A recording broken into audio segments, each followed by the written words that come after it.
The very warmest of welcomes to you indeed to the FISU World University Games Summer, to Rhein-Ruhr 2025 and to artistic gymnastics at the Messe Essen Hall number 3.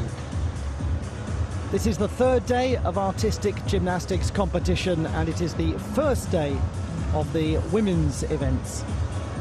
Rhein-Ruhr 2025 welcomes you to a packed several sessions of coverage. It's the women's team final. It also doubles as women's qualification.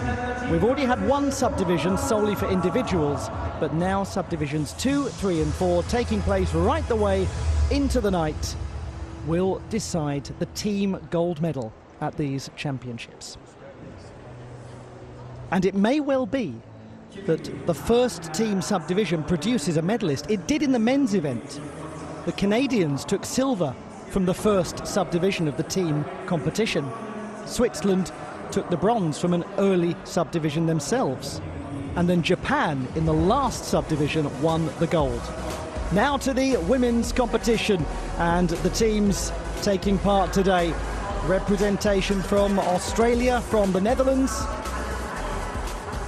We have a team representing Italy. Turkey. They have a squad of 5 gymnasts. More on the compositions in just a moment. We'll be seeing Czechia in action.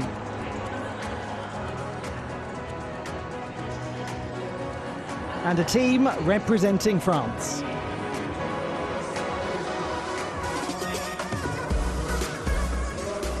"5-4-3" is the thing to keep in your mind. Teams can have 5 members as a maximum.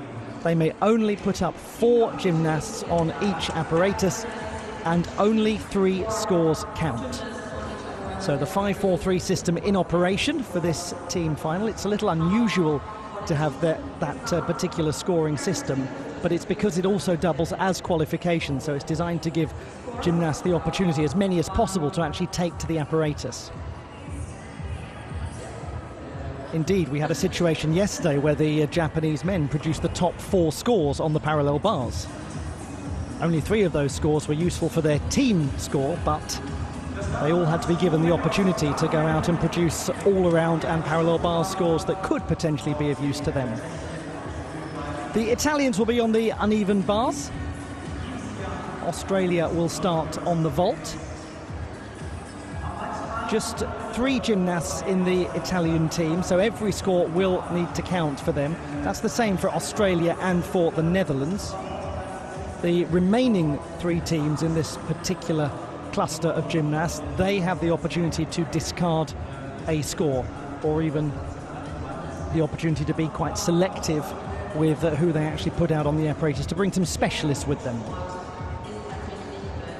Australia, with gymnasts like Kate McDonald, a reigning Commonwealth Games champion in their ranks, very, very experienced. They also have Emma Morris and Adelaide Hooper. They'll be paired with the Dutch, who will take to the vault in the second half of the rotation. Turkey paired with Italy, and they have got 5 gymnasts, including a vault specialist, who will only see at the very end. Czechia will get things started on the beam. The French will then follow them in the second half of the rotation. Czechia have in their ranks Dominika Ponizhilova, who won a bronze medal on vault at the World University Games in Chengdu.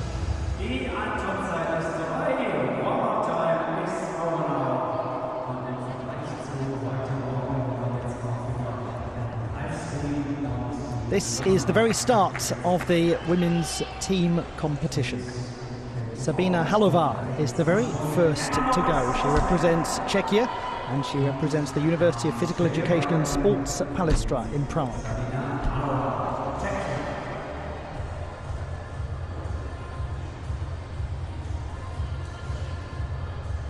She was part of the team that made the European Championship final in 2020.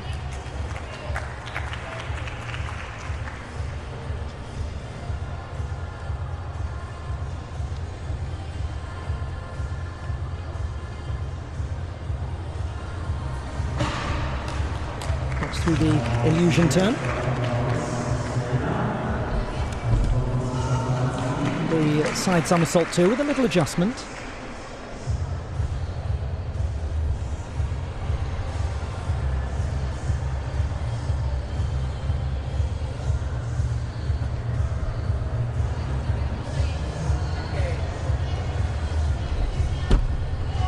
Side aerial. This is very nicely done. She's very much in control.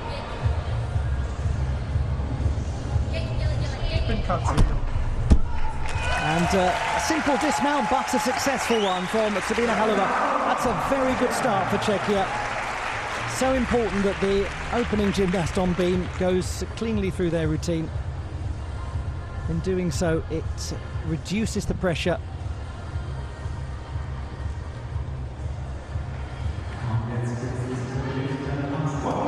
Emma Morris of Edith Cowan University in Australia, the only Australian university named after a woman, the first to be elected to the Australian Parliament. And that's well done. Nice, secure first vault performed by Emma Morris. Senior international debutant as well is Emma Morris.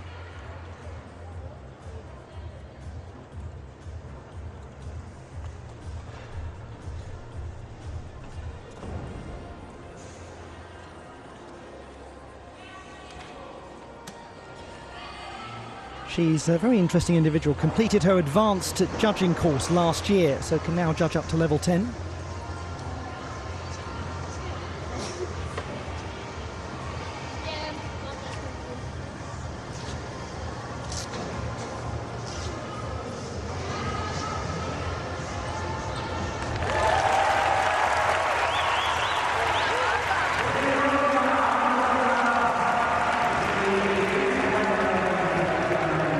Sabina Halova,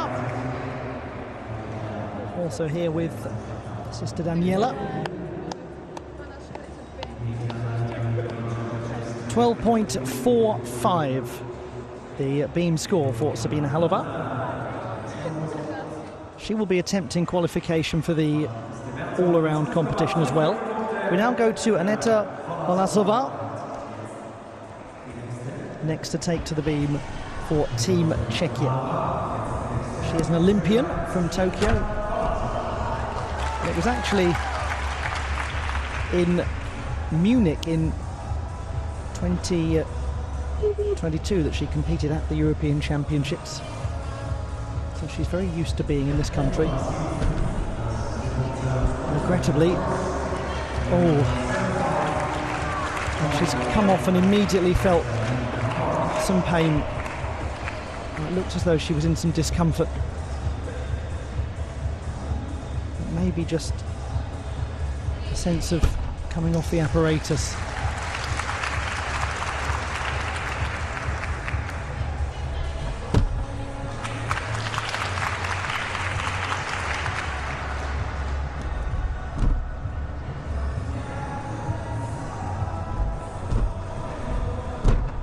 She's got on with this routine extraordinarily well.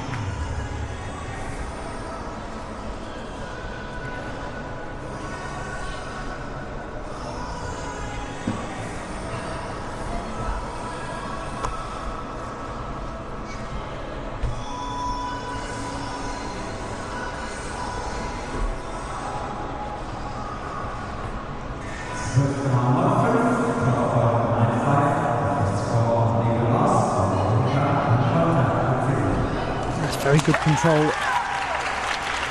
This has been a super recovery.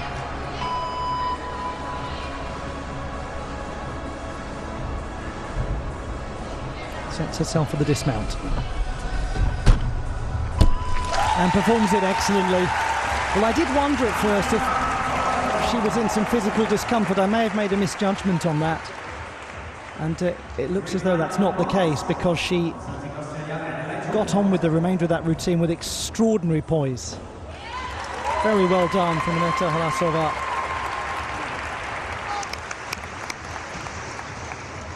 For Emma Morris, 11.75.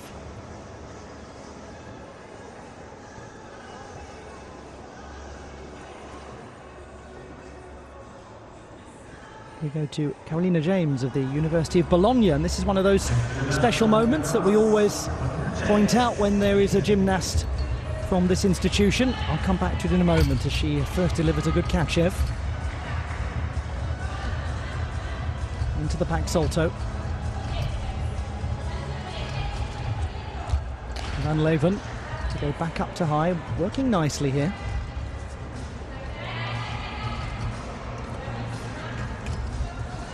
The 20-year-old.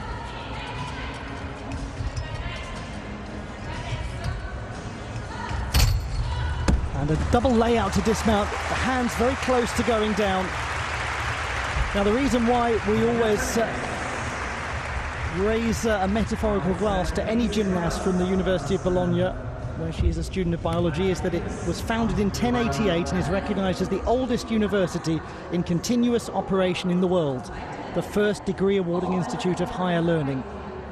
Actually the first place to use the term universitas. Aneta Holasova, 11.35.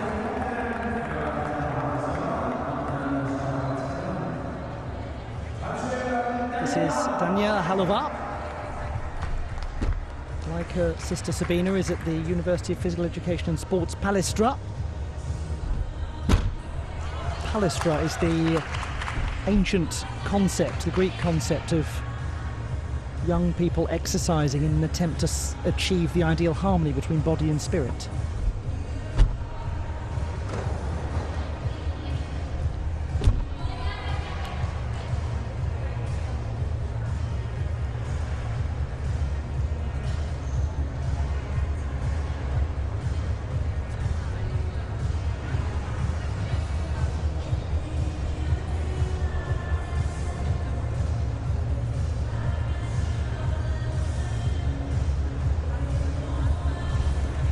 Single wolf turn, performed with security.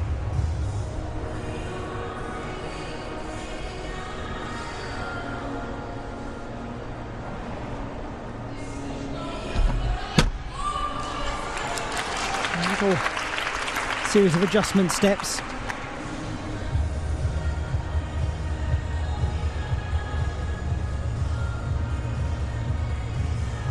There has to be sufficient variation in rhythm and tempo in a beam routine to avoid artistry deductions. And an unusual dismount to see performed in line with the apparatus side on.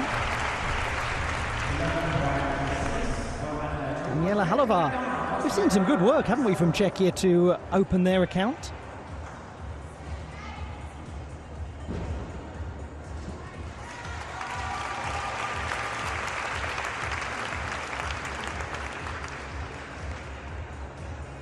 She has been the national champion on the beam.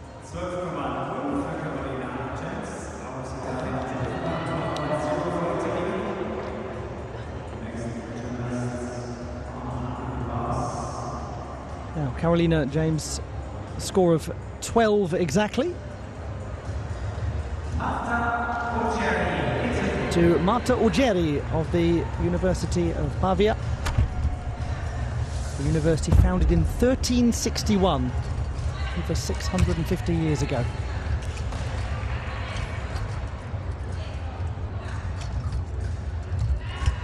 She's really struggling to keep the form, and as a result has very nearly come off. Great effort to stay on, but she's got to rebuild the swing. Lots of leg separation, and it does well to get into that dismount. That problem connecting from low to high on the Shaposhnikova variation was always coming due to some of the form issues she was having early on, and that's a great bit of saving, quick thinking from Marta Ugeri.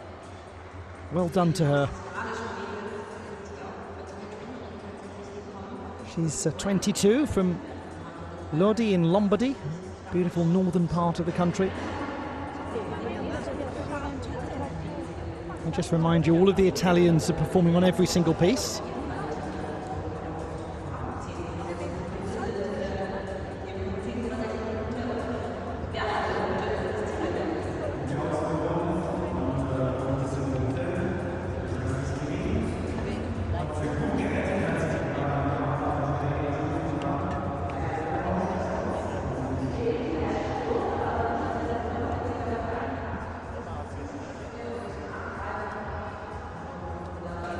Daniela Halova picks up a score of 11.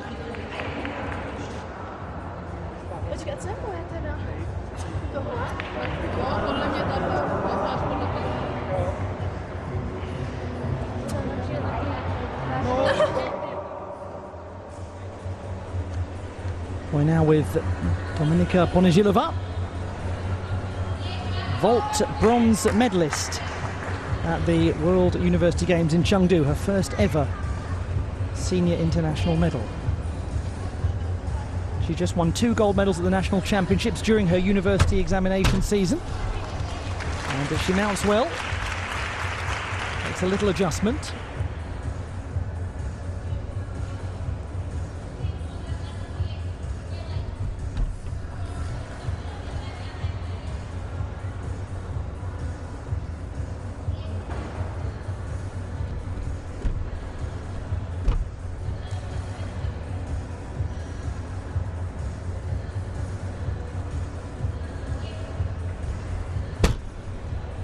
Back tuck, slightly offline.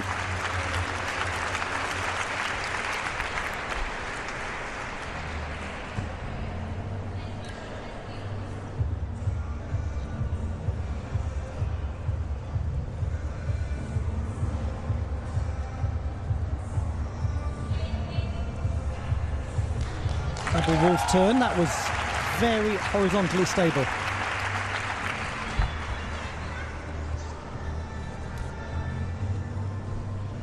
She's a gymnast of a great deal of experience. Has competed at 6 European Championships, holds the side summit.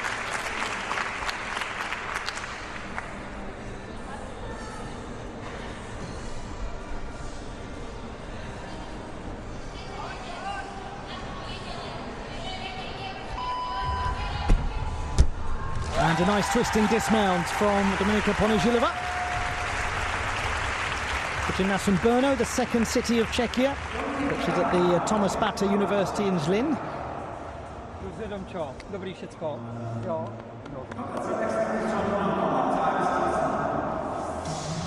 Tak jo.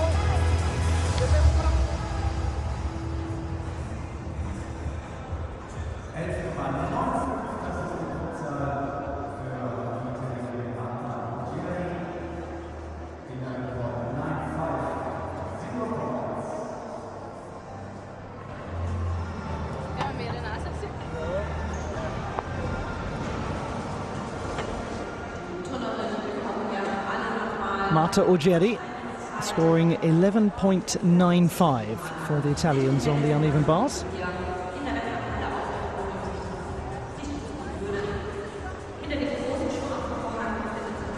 Now let's look at Veronica Mandriotta.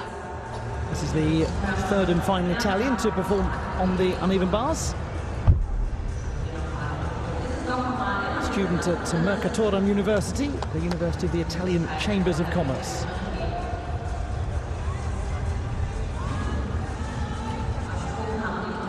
She gets good extension on the Kachev, slight loss of form on the Pak Salto.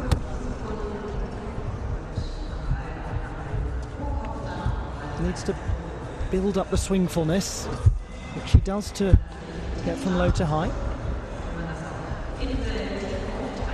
And a stylish dismount that was really well performed by Veronica Mandriotta.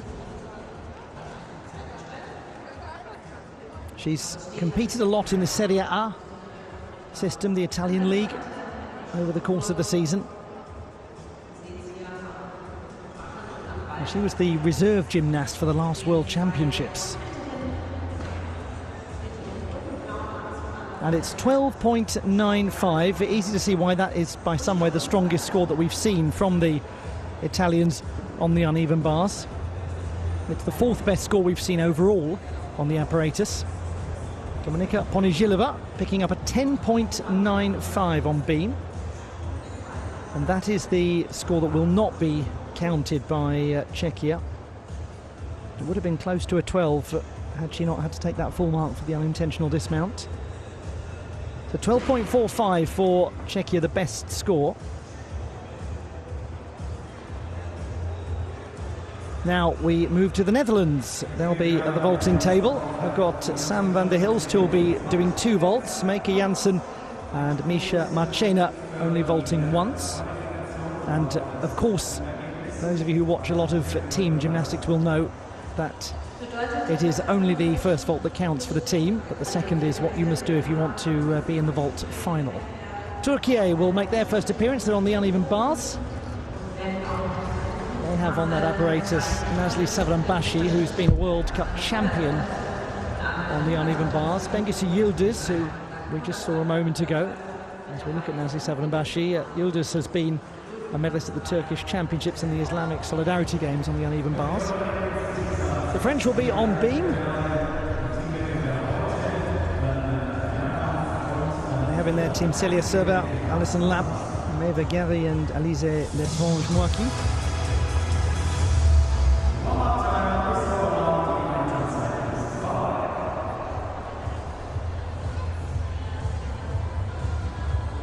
To Celia Serba of Jean Monnet University Saint-Étienne. It was established in 1969 to bring a university to that city, formerly a mining centre near Lyon, named after one of the founders of the European Union. And all of its diplomas use the European Licence Master and Doctorate system. Serba was a reserve gymnast for the Olympic Games in Tokyo. Oh, very secure. Acrobatic sequence performed without issues.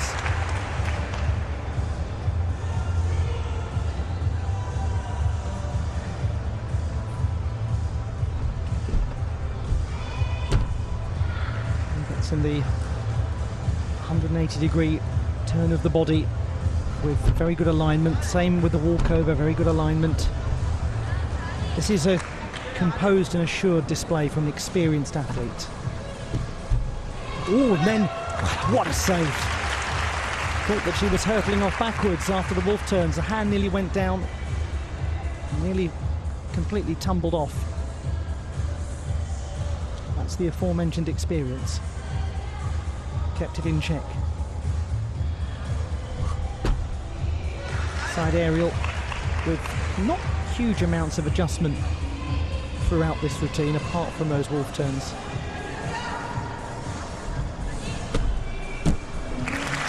A little sideways hop as she lands, but very well performed by Celia Serba. The best performance on the beam has come from Shang Lulu of the People's Republic of China, 13.35. Then Alisa Wada of New Zealand, 13.1.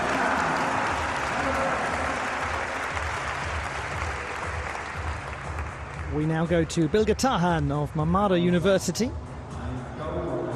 the only multilingual university in Turkey. It runs courses in Turkish, English, German, French and Arabic. It has 13 campuses and was founded 142 years ago.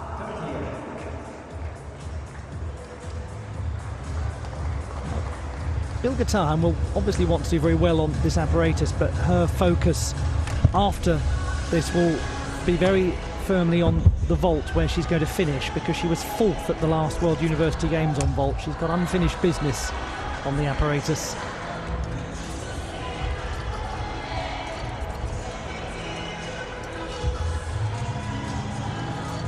I'm sure many of you know this, but if you are newer to watching the uneven bars, a thing to really keep an eye on is how close to completely vertical the gymnast is when they hit the handstands, because there are some quite severe deductions for not being within a certain degree of tolerance in the vertical position. She does save the hands going down. Quick thinking, quick reactions from Bilge Tarhan.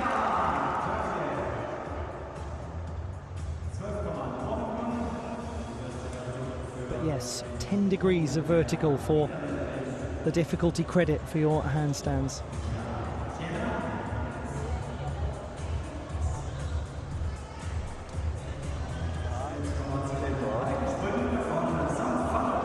Sam van der Hilst of the Amsterdam University of Applied Sciences.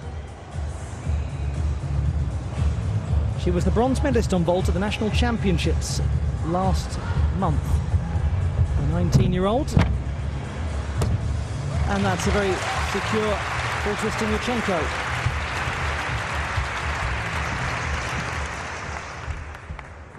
Second year in a row that she was the third-place gymnast on vault.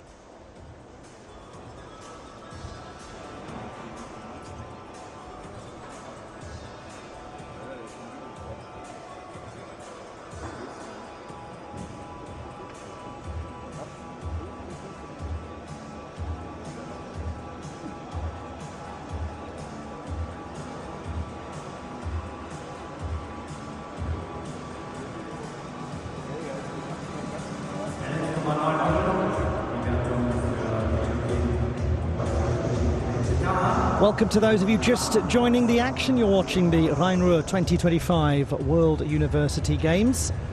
Ilge Tahan scoring 11.9 on the uneven bars.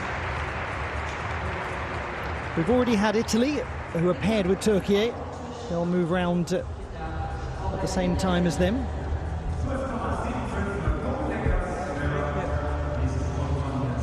Highest Italian score was 12.95 on the bars. Ceren Bines will now compete for Turkey, the 20-year-old, who is at Ege University, the University of the Aegean Sea. A very well associated university with the training of Turkish gymnasts. She's got a tough job there to hold on and couldn't manage it.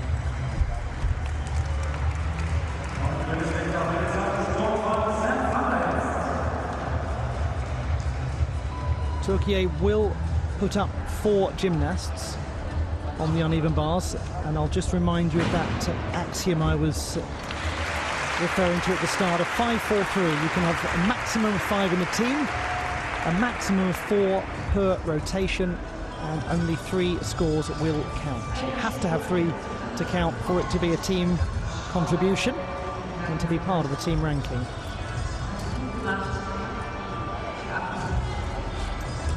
So Turkey will hope to be able to discard a score with a full mark, full deduction.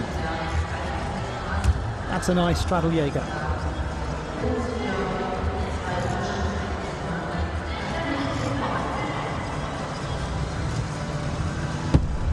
And she does dismount with simplicity but clarity, Ceren Bines.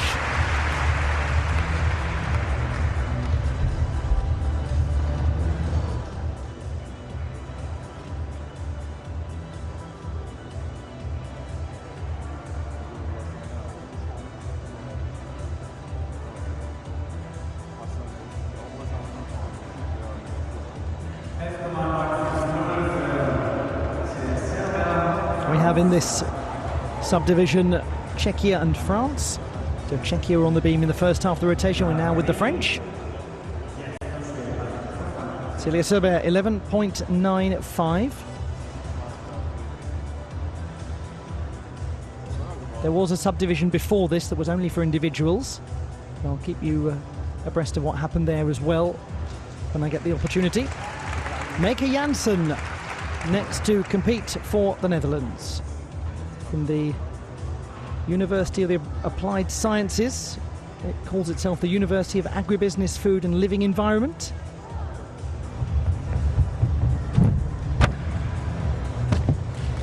And she lands cleanly. Lack of clarity in some of the form in this Yurchenko.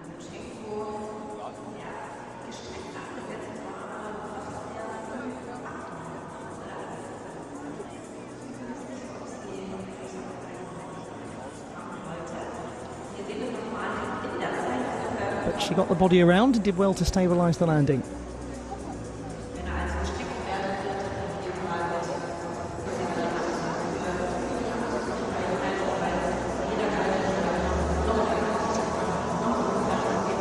Meke Janssen is a fantastic snowboarder and skier. She has spent a lot of time in the Alps. Her university is a very interesting one.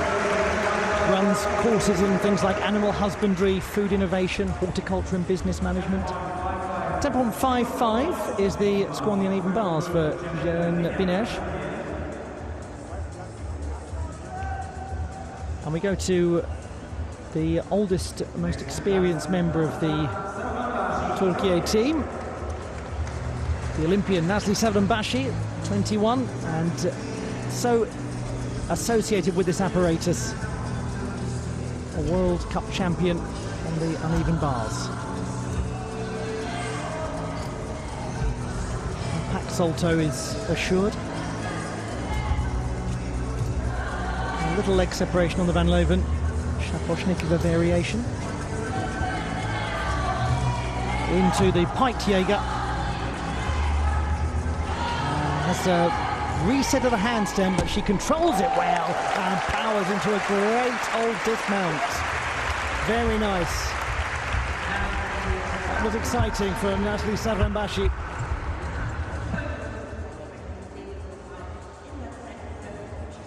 We go back to experience. There was a moment where that handstand looked very vulnerable, but wraps the knees tightly into the tuck position, fully around a couple of times. Down she goes with authority.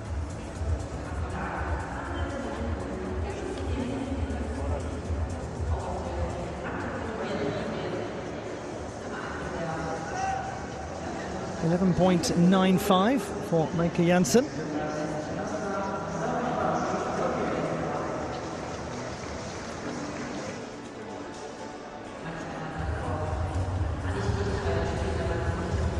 Now we go to Alison Lapp. The 22-year-old from the lovely city of Strasbourg. It's actually labelled the University of Strasbourg Bienvenue en France for its warm hospitality to international students. 20% of the entire student population. I'm sure there are so many of you who are just delighted to see Alison Lapp back in competition.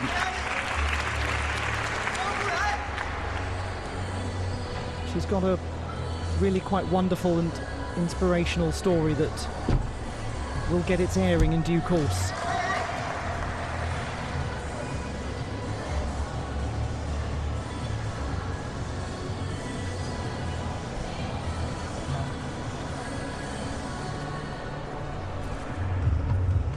Well done.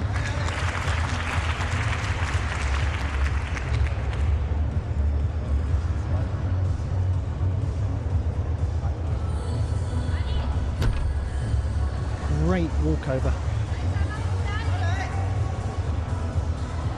There's a real expressivity to what she does with the arms, and that's no surprise considering what we remember of her floor routines from days gone by.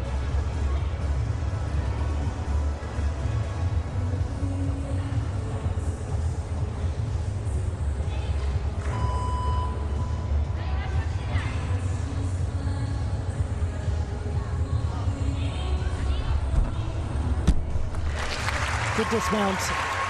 Alison Lapp of France from her hometown at University of Strasbourg.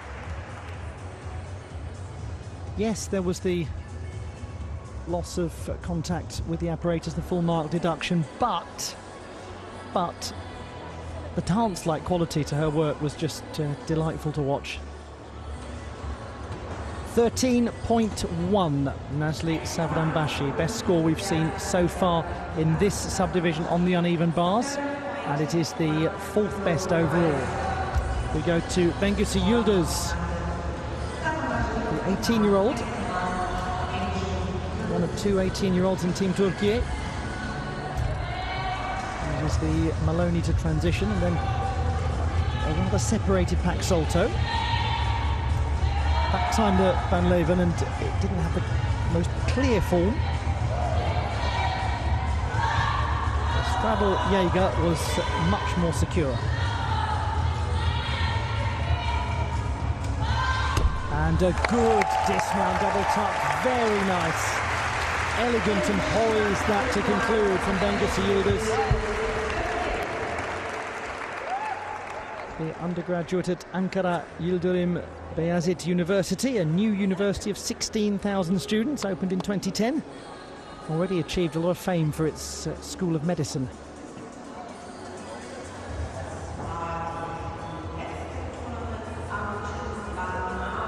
And naturally, because this is the World University Games, we will be doing a great deal of exploration into the academic lives of these athletes and the institutions that they represent, because they're not just wearing the national colours, they're carrying the banner metaphorically for their academic places of study. And we congratulate all of them for balancing academic life and elite level sporting life.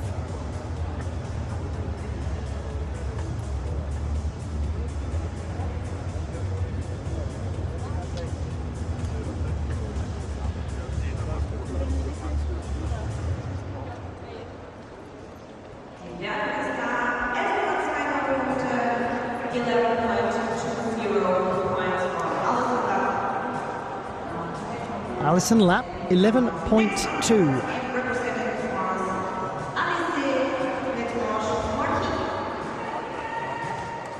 To Alizé Letrange-Marquis of the Jean Monnet University Saint-Étienne. 3 of the 4 in the French team representing that institution. Another gymnast for whom it is wonderful to see in this competition after the extremely well-documented issues she's had with injury.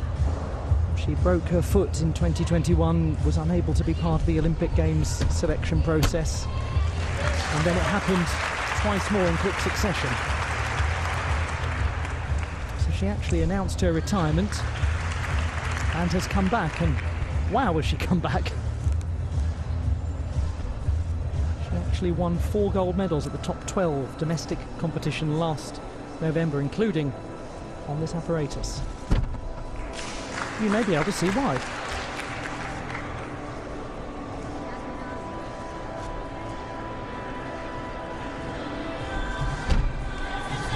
And regrettably, she was almost there.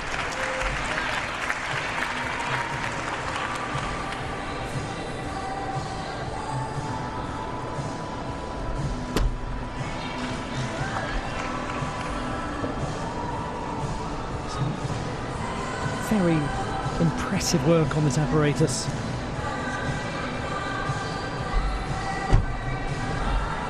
A little lack of amplitude, perhaps.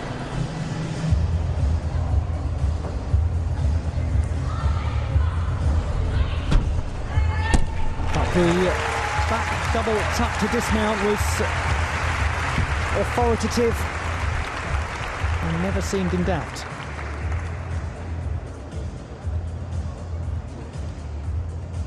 Well, she got through the lion's share of that with a great sense of purpose. It's lovely when you look at this French team. You see gymnasts who've had some extremely difficult times, who have maintained with ferocity their love for the sport. Gymnasts on the left and right there who know all too well the challenges they've faced, the tests that they've had, and Alison Lapp has spoken very freely and openly about it, which is a wonderful thing. 12.65, Bengüsü Yıldız. Second best score for Turkey on the uneven bars. Let's have a look at the Dutch and Misha Marchena, the 20-year-old who's competed in Germany before, the Leverkusen Cup, enjoys being here, and will certainly enjoy the score for that full twisting Yurchenko.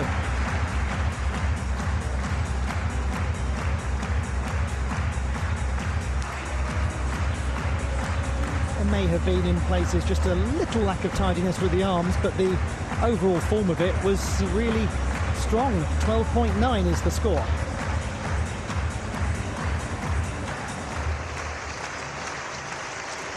After focusing on economics and society at Rodenbosch College, she's now a student of business administration at the Francis University of Applied Sciences.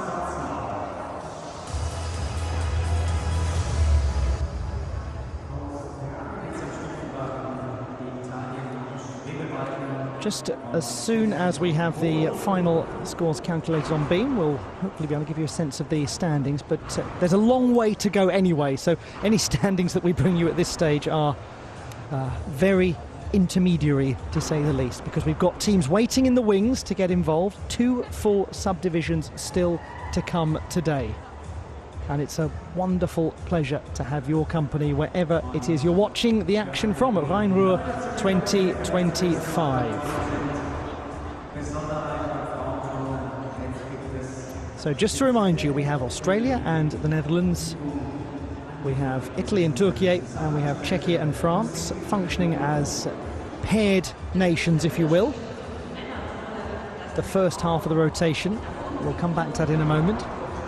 12.3 for Alizé Letrange-Moaki. That is the strongest score that we've seen for the French on beam. This is how it currently looks. Turkey ahead after the first rotation. Very well done to them. The Netherlands in second place, Italy third.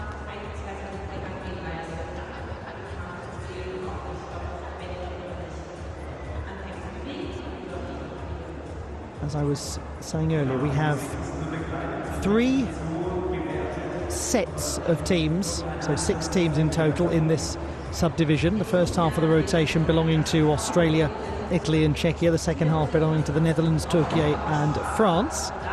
And then we have 4 sets of teams in the subsequent 2 subdivisions, but I'm going to throw a giant caveat out there, which is that we don't expect all of those nations going on today to actually be competing as teams.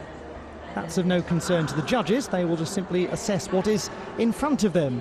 They will look solely at the difficulty in the execution, and I'm sure many of you know, I'm sure some of you are newer to gymnastics. It's worth saying that difficulty starts from 0, works upwards for everything a gymnast does. They earn marks. Execution starts from 10 and works downwards. Everything a gymnast does that deviates from the precise, correct form as stipulated in the very light reading document, the Code of Points.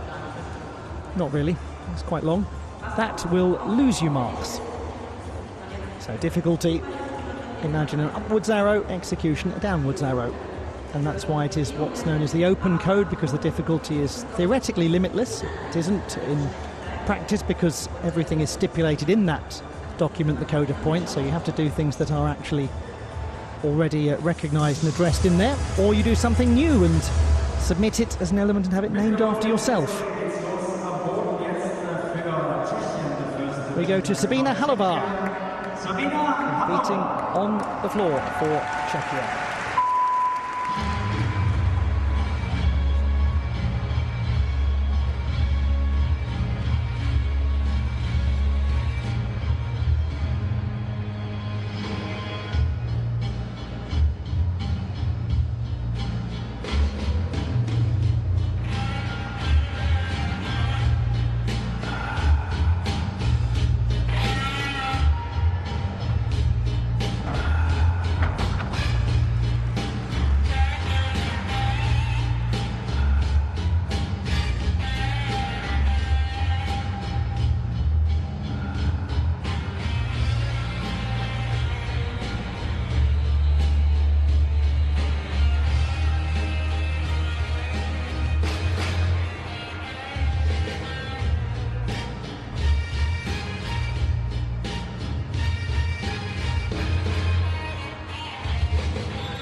Performance on floor for Czechia, coming courtesy of Sabine Hallebar.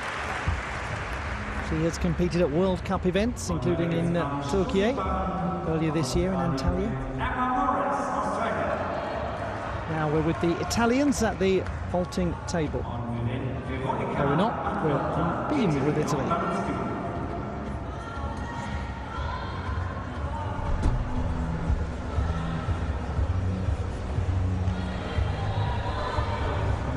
Mandriotta started with 12.95 on the uneven bars.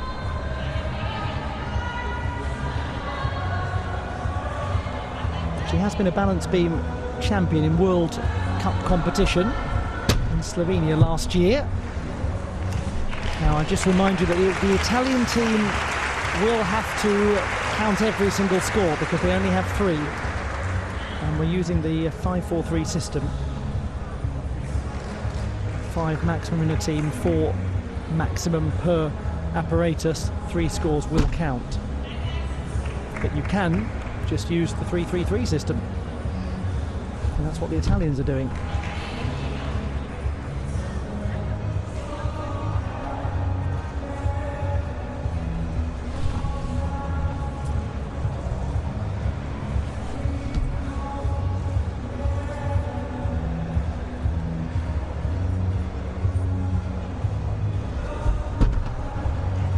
That's why for any gymnast in one of those 3 strong squads,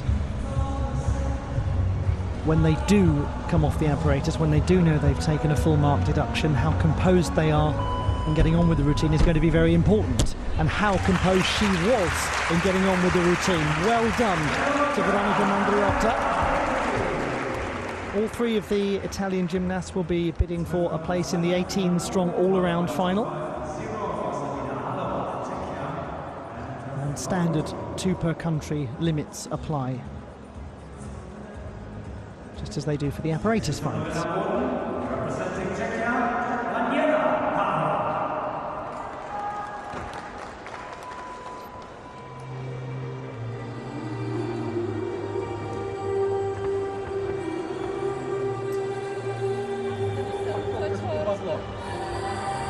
Sabina Halova with a 10.25 score on floor. The tumbling was not enormously complicated, but the whole routine had an assurance to it.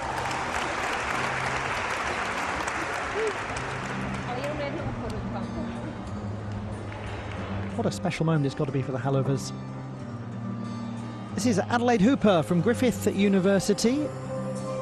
Opened its doors in 1975.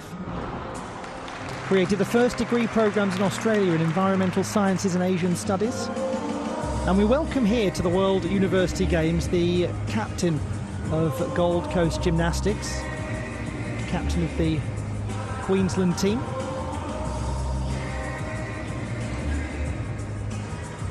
She makes a full senior international debut, but she is a much respected young leader figure. Her club will be watching on with absolute joy and pride, and they should be proud. She's going nicely here, a little shy of handstand.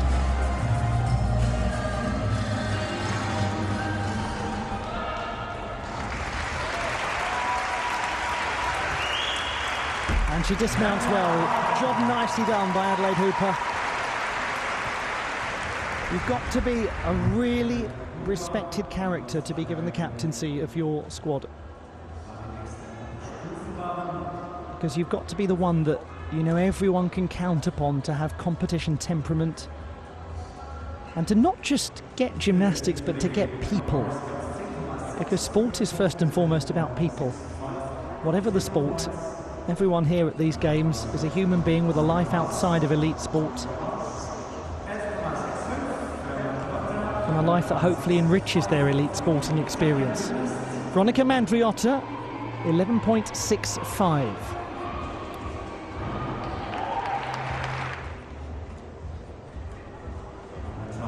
Marta Ugeri of the University of Pavia. It's one of those universities that doesn't have a main campus, it's very much scattered around the city.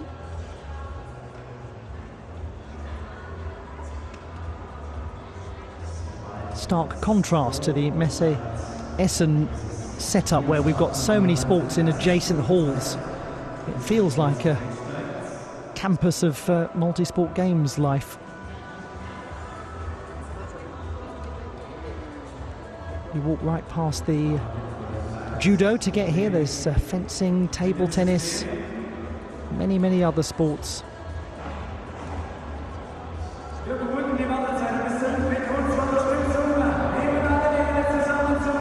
Bit of a delay. We understand there's some technical matter that needs handling. This is usually the point where we see somebody leaning over someone's shoulder and jiggling a laptop around and unplugging it and plugging it back in, and maybe giving it a shake, frowning, pointing, all the usual signs that there may be some form of technical issue. Walking away, coming back with someone else in a jacket who looks a bit more important. They jiggle the laptop around, they switch it off and on again, and on we go. Adelaide Hooper, 11.9. 8 for execution. That's a very good example of what we'll see a lot at these games. Gymnasts who might not necessarily have the most explosively high difficulty, but they'll perform with clarity. Kate MacDonald.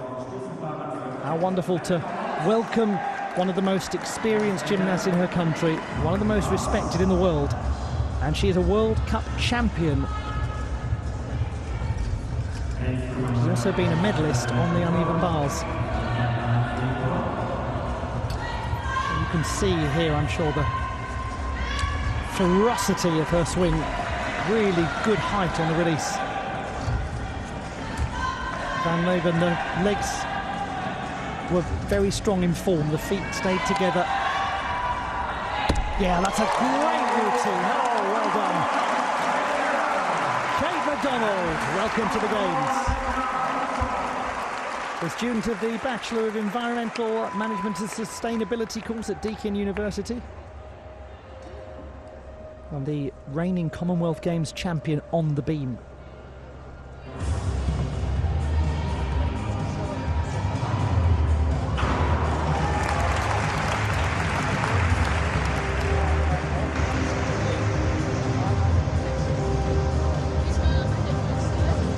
Keep an eye on Kate MacDonald from an all-around perspective as well. Marta Ugeri of the University of Pavia.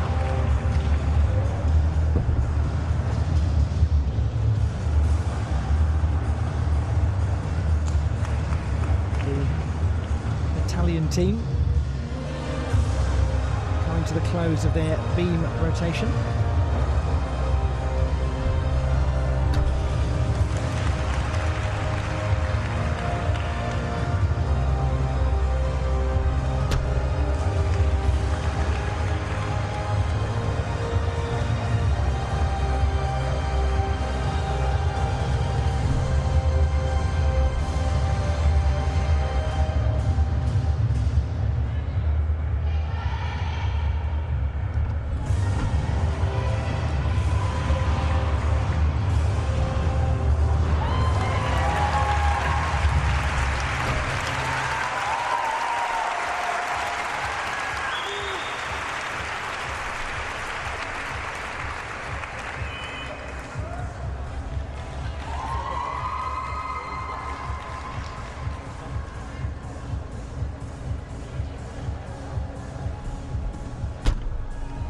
And a bit of a wait, but we now see the routine of Marta Ugeri, who was 7th in the all-around competition at last month's Champions Cup. She'll go to floor next, and she was a floor finalist in that competition.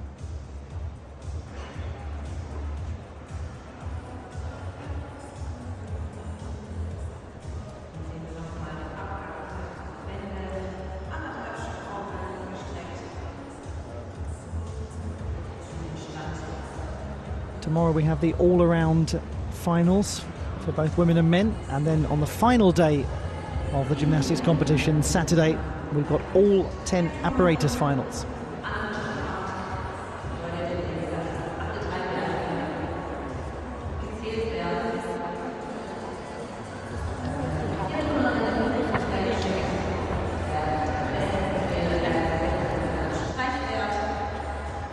Kate MacDonald with a 14.35 score. You will not be surprised to learn that that is the top that we've seen on the uneven bars. That is even better than the two gymnasts from the People's Republic of China who performed in the first subdivision of the day. They're not competing as a team.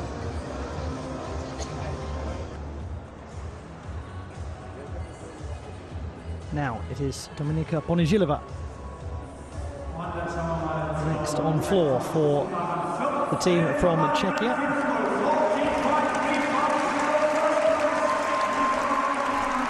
started with 10.95 on beam.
They produced some memorable work on floor, the team from Czechia, Dominika Ponižilova. And this experienced squad, it's got gymnasts who've been competing for many, many years, nationally and internationally. And she's somebody who has spoken with real clarity about the changing of her goals that had to happen when she was a reserve gymnast for the Olympic Games, a backup for Aneta Holasová. Not the easiest thing to be in that position, to be so close to the greatest dream of any athlete and to feel like you might as well be a million miles away. But it's wonderful that she's actually been through that goal readjustment and has spoken so openly about it. Marta Uggieri, 12.65. Positive score for the Italians on beam. We saw Veronica Mandriotta earlier, 11.65.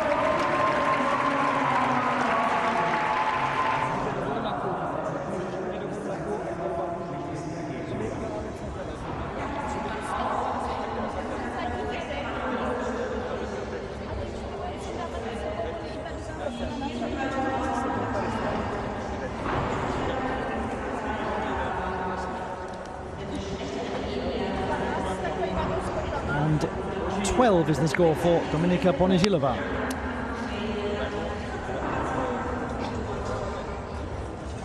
So certainly a counting score for Czechia.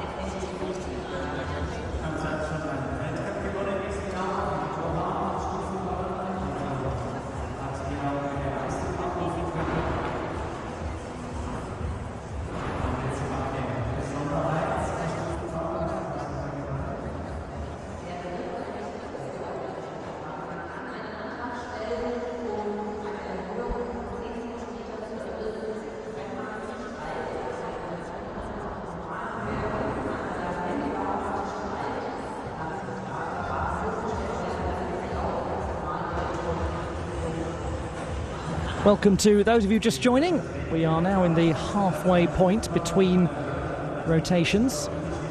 We're going to see Turkey on beam. We're going to see the performance of the Dutch on the uneven bars, and we'll have France on the, or rather we'll have, yes, France on the uneven bars.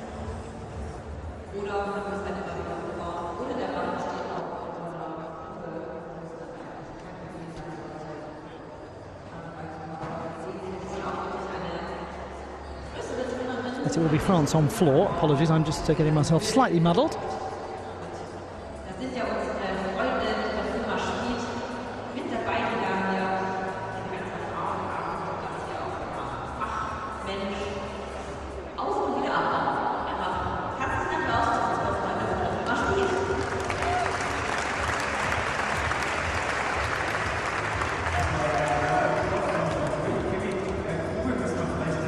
Now, over on the beam, we had Alison Lapp's score changed to 11.6. It was originally 11.2, so an inquiry was successful.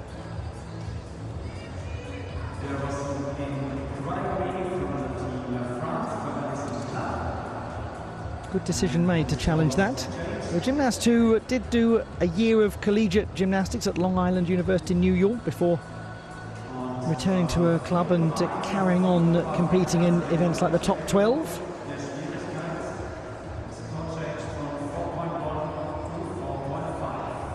She also, Alison Lapp, has one of the best named gymnastics podcasts of all time, which is Saltos and Mojitos.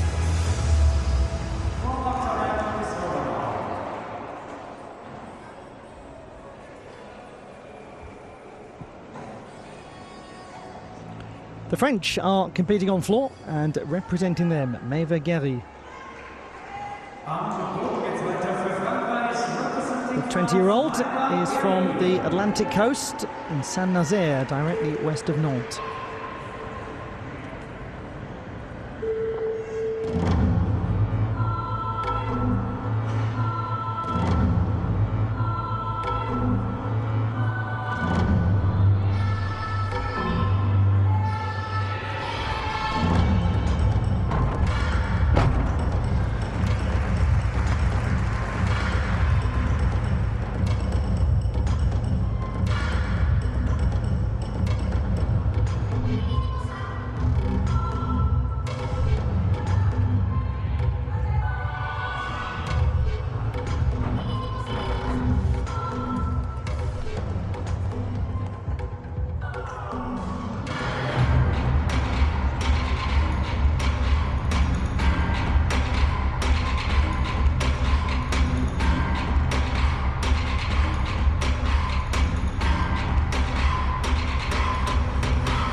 And that was a really unfortunate moment for Maëva Guéry, right at the close of the routine.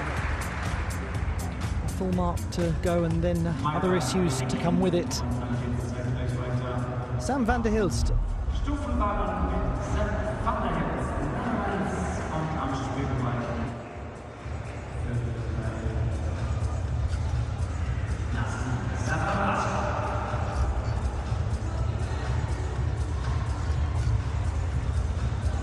Needs to build up the swing.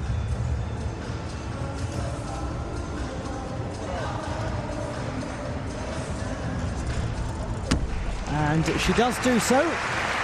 Keeps that well and truly under control. The 19-year-old.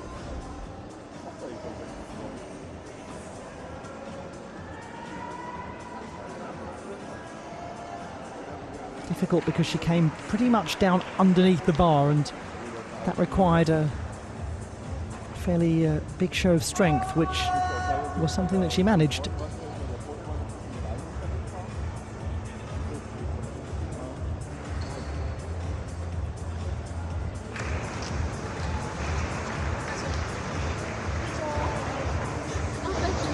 Good job.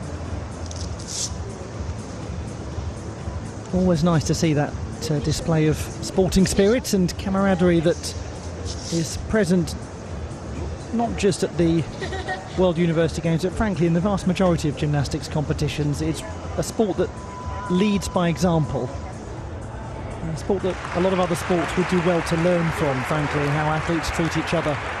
10.05, Maëva Guéry. Really did have its moments as a routine. It was some lovely tumbling before that. Alison Lapp of the University of Strasbourg. I bet there are many of you out there that remember her Swan Lake routine at the Junior European Championships of 2016.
What's colloquially known as a blast from the past. There are some things in life that were put here specifically to give you joy, and Alison Lapp's Swan Lake floor routine is one of them. Delightful, expressive, performed with choreography that utterly matches the music, and it is so important that that happens, because up to half a mark can be removed from a gymnast score for a lack of connectivity of the music to the exercise. Sam van der Hilst, 9.85 on the uneven bars. Kept the difficulty quite simple, but delivered it well. Now Bengüsü Yıldız will go to the balance beam for Team Türkiye. That's a very good mount.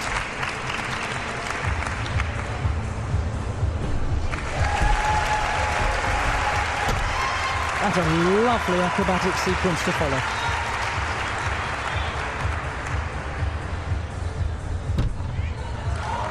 Super alignment on the side aerial.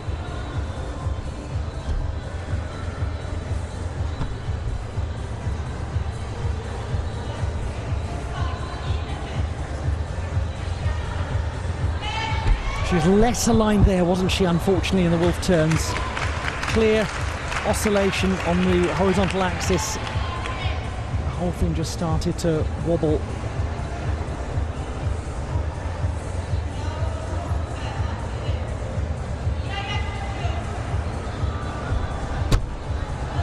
Gets it back with poise in the front aerial. A free walkover.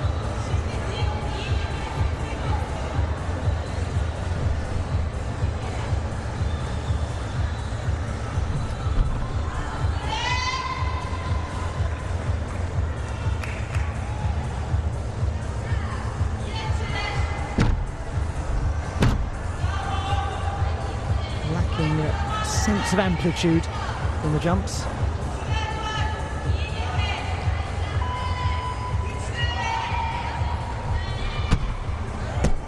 But certainly requisite amplitude in the dismount from Bengüsü Yıldız.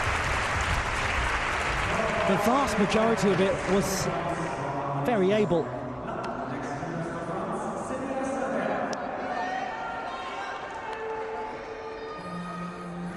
She was part of the team that won the gold medal at the Islamic Solidarity Games in 2022, the delayed Konya 21 Games.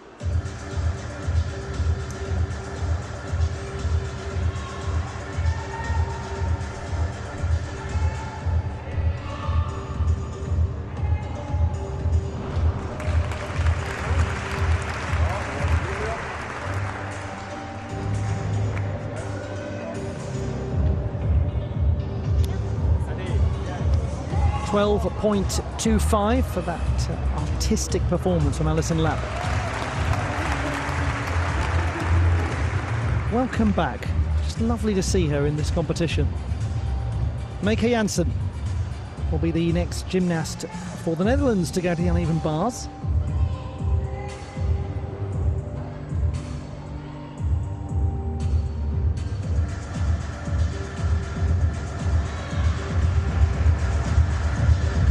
Very much a Dutch squad that's focused on these athletes getting international experience. Straddle Jaeger, easily performed. Loses a bit of the form on the bail. Looking to try to get up to vertical in the handstand, and unfortunately the kineticism goes.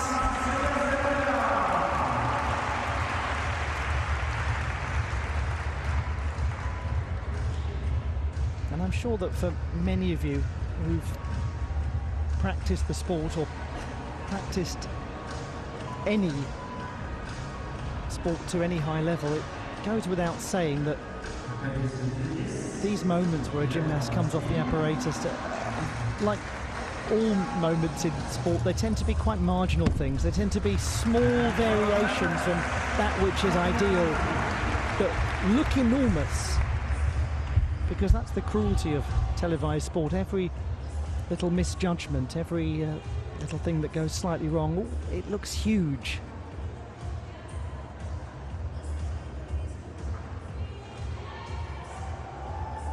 All sports have their unique challenges, and one of the challenges in gymnastics is that something very tiny can have an enormous impact on your score.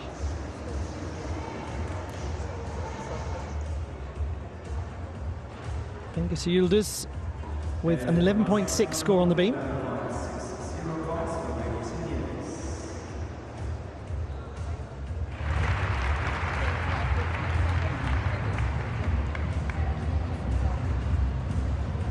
You're watching Rhein-Ruhr 2025, the FISU Games, the World University Games.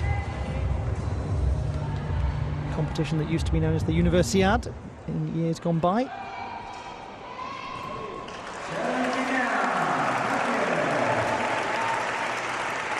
We continue with the performance of the French on the floor. 11.85 points for the French gymnasts. 3,3. Now, Alizé Letrange-Moaki. 10.3 on uneven bars. Next gymnast on floor, Alizé Letrange, France.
Doesn't she dance beautifully, Alizé Letrange-Moaki of France?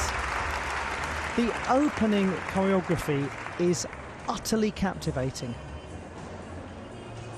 Now, yes, there's tumbling in here that's really well performed too, but It's hard not to focus on the expressivity, the performative quality of her work. Lovely. We go to Bilge Tarhan of Turkey, competing on beam. She's from Bolu province in the northwest of Turkey. It's midway between Ankara and Istanbul. And she was actually representing her home city university at the last World University Games, but she's now at Marmara University.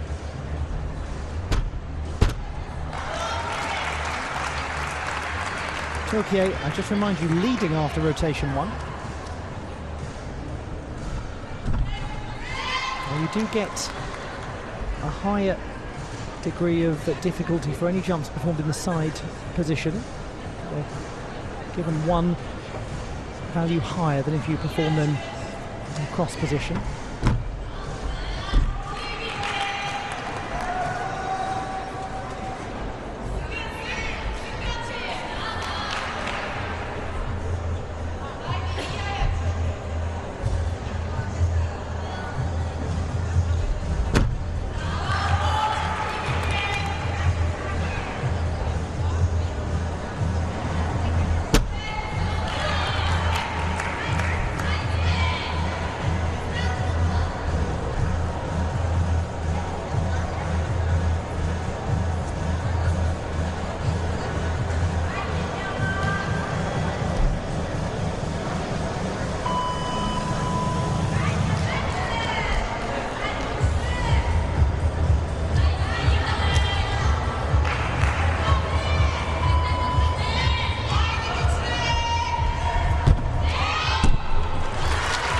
Sense of confidence in what we're seeing from Turkey on beam. Some fine gymnastics.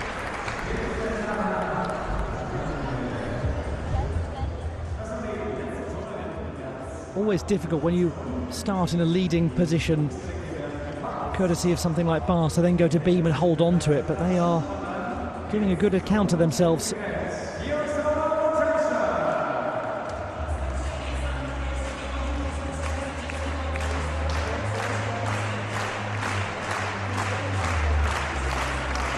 Around a couple of times in the pike position to conclude her display. Bilge Tarhan.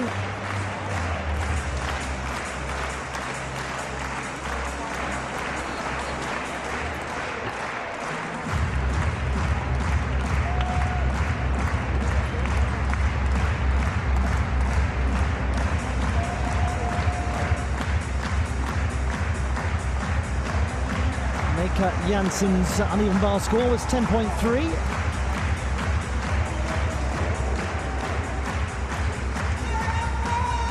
Elise Letrange-Mouaki picks up a 12.9 score on floor. I can tell you that's the best score we've seen on floor. Now let's catch up on the French floor routine we didn't get to see, but we're going to now. This is Célia Serber.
Lovely to see that performance from Celia Sebert, but more importantly for the French, lovely to see the score that she received for it. She was the floor champion at the Christmas Cup in 2024, the European Gymnastics online competition. And it was a particularly important number for the French team,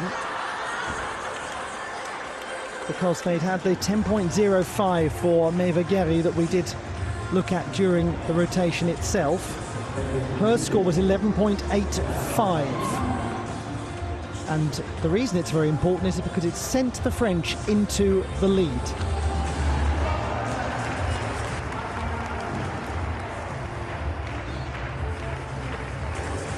.05 from Bilge Tarhan over on the balance beam for Turkey, doing their level best to hold on to a lead. The lead has changed. Turkey have gone down into second place. France go into the early gold medal position with Italy third. The French having a decent advantage of about 2/3 of a mark over Turkey. But I just remind you, we've got a long way to go, and it's going to be great fun seeing the next couple of subdivisions. For many people, the favourites are the Japanese women's team. They'll be in the last subdivision as the runners-up from the Chengdu Games. The winners in Chengdu, People's Republic of China, haven't entered a full team for this particular competition. They've really focused across many sports, the Chinese, on experience, on giving people opportunity, rather than in Chengdu, where they really brought a star-studded lineup to everything. But the Japanese have brought their really big hitters. Some well-known names on the judging panel. Some names from days gone by.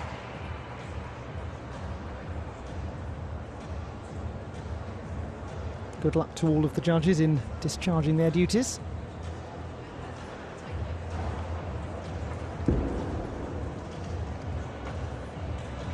Czechia are going to vault. So we're at the touring primaries in France for floor teams up and Sebert, but both primaries rejected.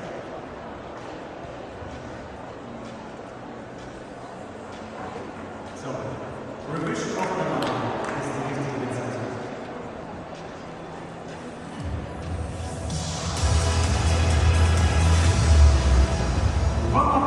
Italy will be on floor. Italian team in third place. So, Czechia vault. Australia, uneven bars. Australia on beam, I should say. I'll get it right one day. Veronica Mandriotta will be the first gymnast to go for the Italians on floor.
Veronika Mandriotta, the bronze medalist on floor at the World Challenge Cup in Slovenia last year. And she only competed on floor in her World Championship debut in Liverpool in 2022. So she's long been somebody with a great association with this apparatus for the Italian team.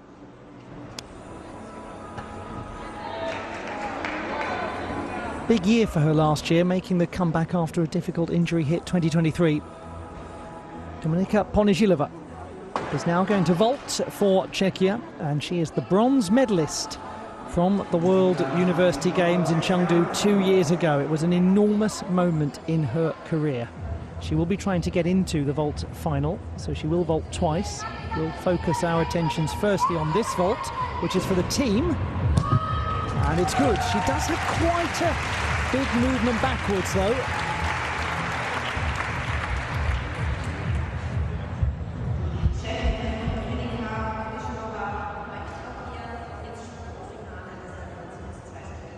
Interesting to see from this angle. Yes, it's quite a long backwards adjustment.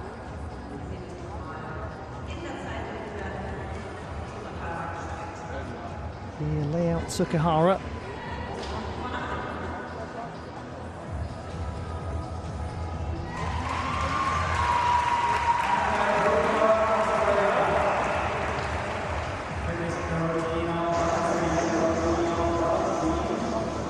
Yes, very much her chosen first vault, putting that full twist into the layout Sukahara for a 4.4 degree of difficulty.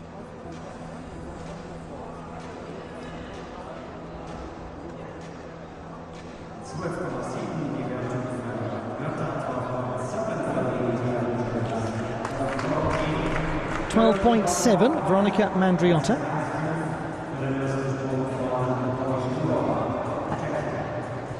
Second best score we've seen on floor. Marta Orgeri will be the next gymnast to compete on floor. She was the floor finalist at the Champions Cup.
So far we're seeing some really quite memorable work from the Italians on floor.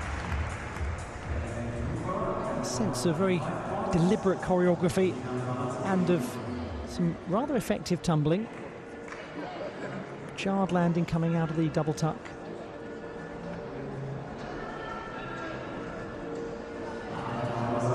Strong degree of performance nonetheless. Could Italy push their way up the standings a little?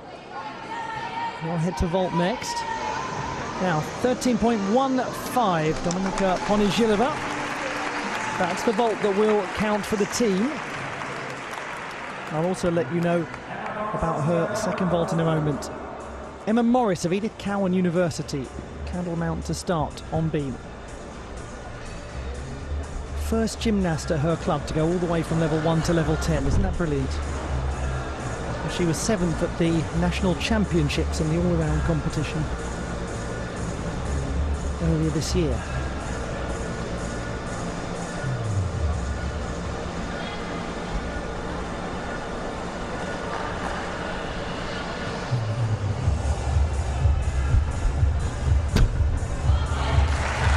controlled.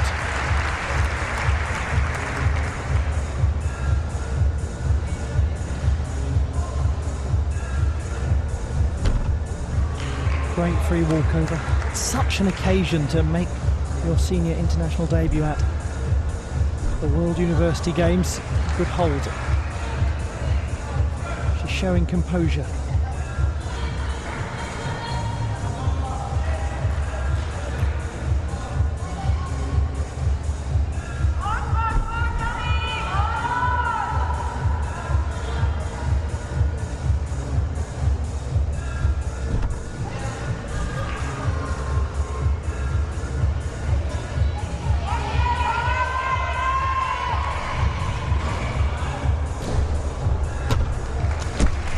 The gymnast from the Perth suburbs, Emma Morris.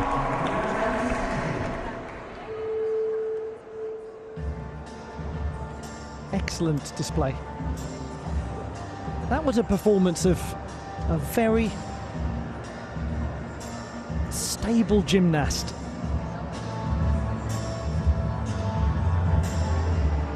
Just looked full of composure.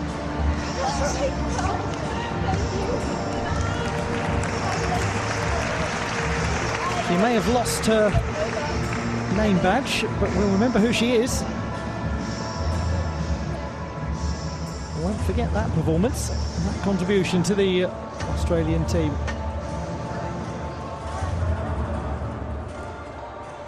Marta Urgedi has a score of 11.85.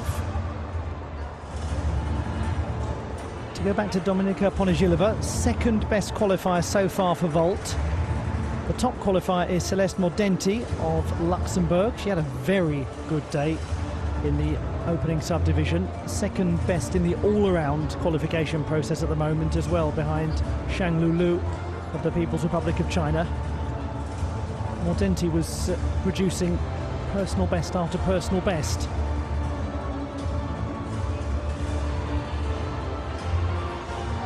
Sabina Halova will be the next gymnast to take to the vaulting table.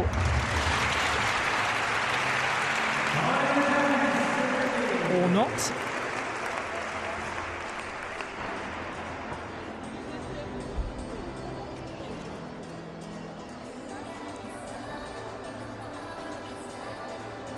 I'll give you an update on that in just a moment. The setting is the Messe Essen Hall number 3. It's Rhein-Ruhr 2025. And it certainly looks as though the Czechia team has concluded its activity at the vaulting table, because the French delegation setting up. 11.75 is the score for Emma Morris.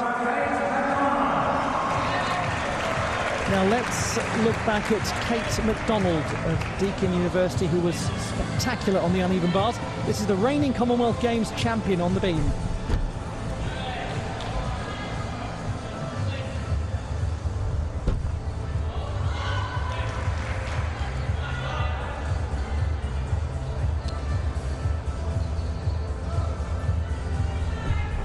She also won a gold medal on beam at the World Cup.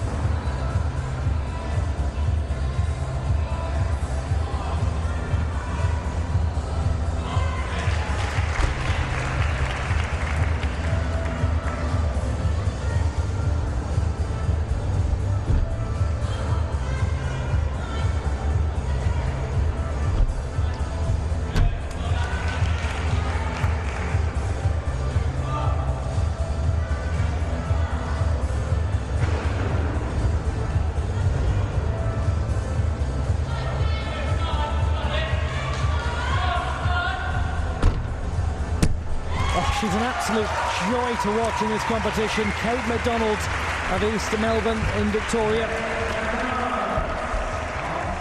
made a childhood dream come true when she competed at the Olympic Games in Paris. Yes, this is very much the apparatus that built her international name as the Commonwealth Games champion, but it is lately that we've seen her getting more honours on the uneven bars. And that's easy to see why, based on the last rotation. Twists beautifully around into that dismount. She's so well aligned, such a central landing position.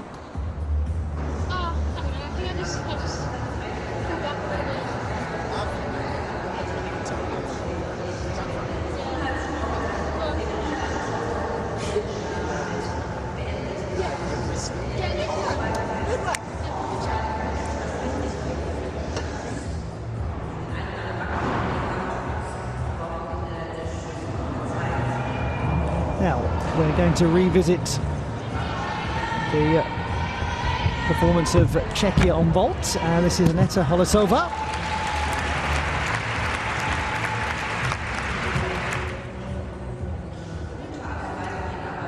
She is a gymnast who is aspiring for a place in the vault final. That was perfectly secure, opening her account with a full twisting Yurchenko. That's the one for the team. Slight separation of the heels, perhaps, as she was in flight. Yeah.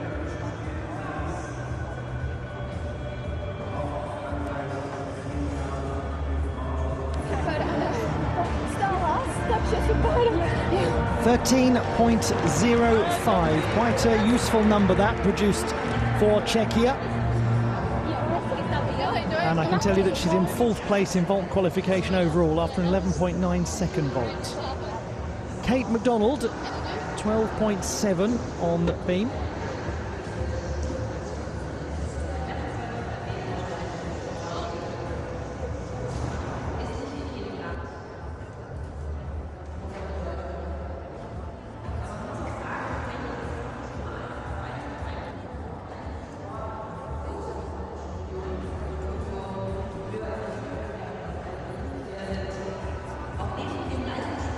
Where we find ourselves now is in the second half of this rotation. Working our way quite rapidly through subdivision number 2 of the day, but subdivision 1 of the team final, the women's team final. So the French heading to vault. And at the end of this, we'll give you the standings with 1 rotation to go. Hope you're enjoying it all so far. It's wonderful to have you with us wherever in the world you call home, whatever time of day or night you're watching from. I know there are some of you watching from very unsociable hours, not the easiest time. Probably a very different time zone from Germany. Extra bonus points for you. Here's Bilge Tarhan, and she goes to floor for Turkey. She scored 12.05 on beam, 11.9 on the uneven bars. She is going for all-around qualification.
whatever position in which they finish in this opening subdivision of Turkey, they've entertained us enormously.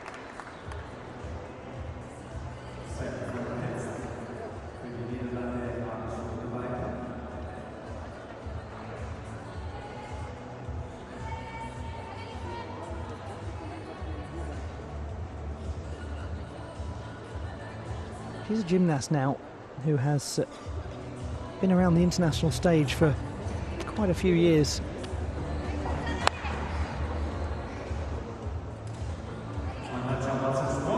Bengüsü Yıldız. Now we have Alison Lapp.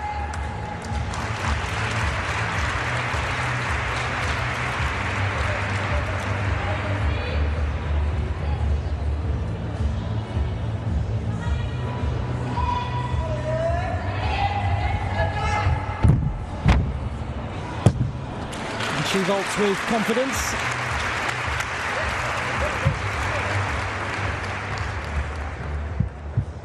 Her university, the University of Strasbourg, was established in 1538, a centre of intellectual life during the Enlightenment.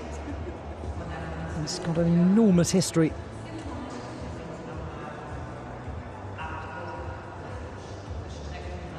Not as high a degree of difficulty as the full twisting Yurchenko vault. 3.6 for the Yurchenko layout.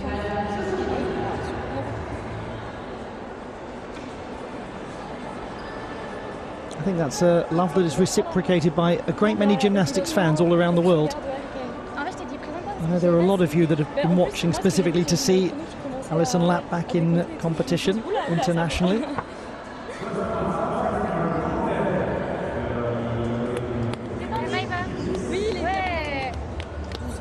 C'est pas trop mal le film.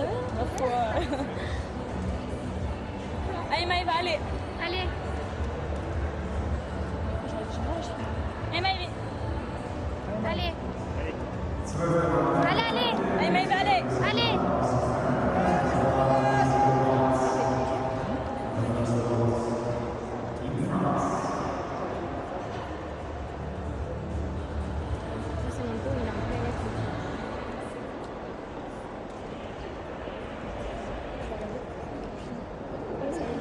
Je vais regarder dans l'écran. C'est bon, sinon je l'ai pas fait. 12.3 is Alison Lapp's score. Allez Maëva. Allez Maëva, allez. Allez.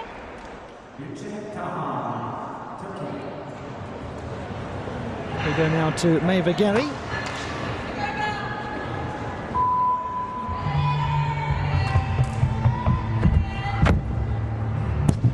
And she also vaults securely.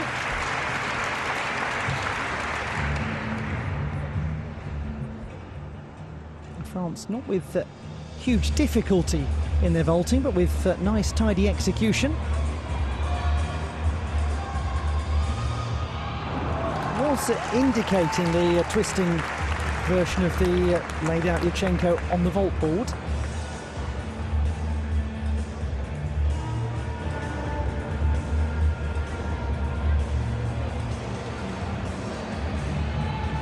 As I'm sure many of you know, it doesn't matter what a gymnast indicates, it matters what they perform. There's no issue with them changing.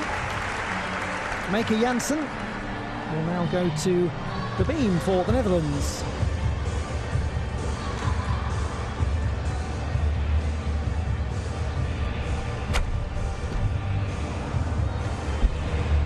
Tough opening.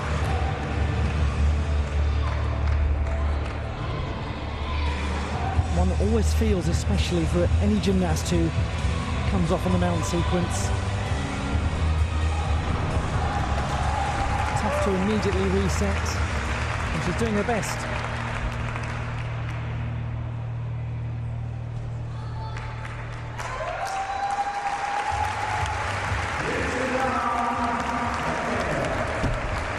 And that was well done, side somersault.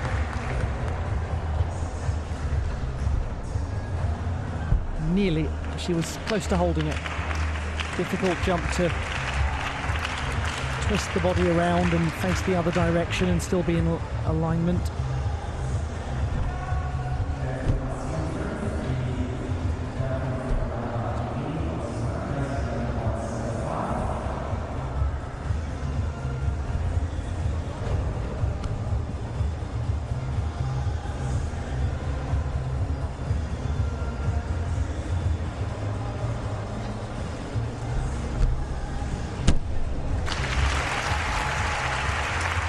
conclusion, that from Meke Janssen.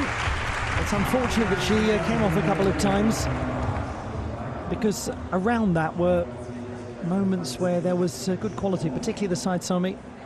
That was arguably the strongest moment of the whole thing, and the dismount as well was clean.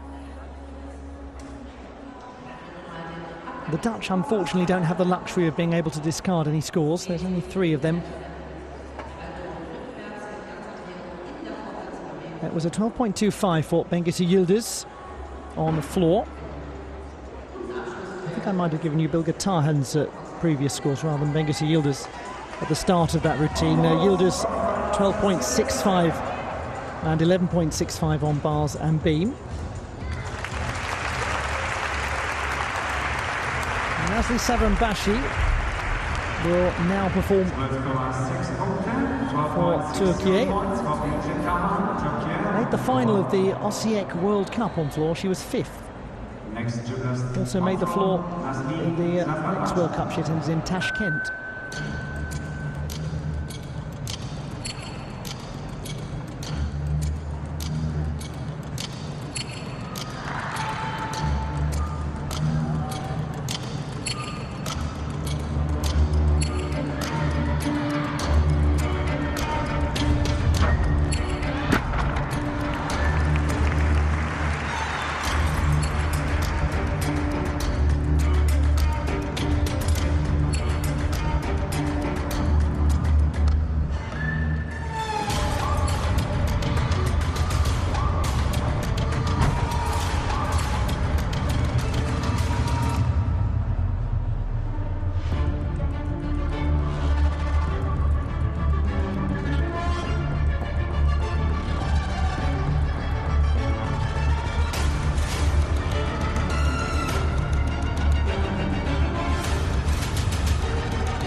She tumbled particularly authoritatively. Nazli Savranbashi returned to the European Championships this year for the first time since 2022. Elise Letrange-Mouaki, 20-year-old French gymnast who returned to competition in November of last year after having initially retired. He's very interested in architecture. And it could be that the French are building a leading score because they have come into this rotation in first place. Now she does twist around in her Yurchenko vault, carrying with it higher difficulty than we've seen elsewhere in the French setup.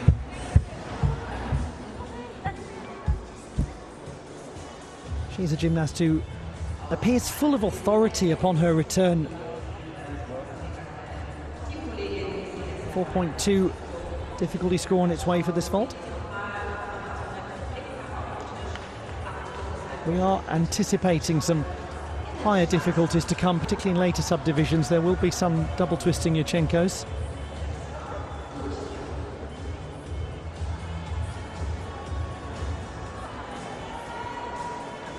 Letrange-Mouaki not aiming for a place in the vault final, but she is doing all 4 apparatus.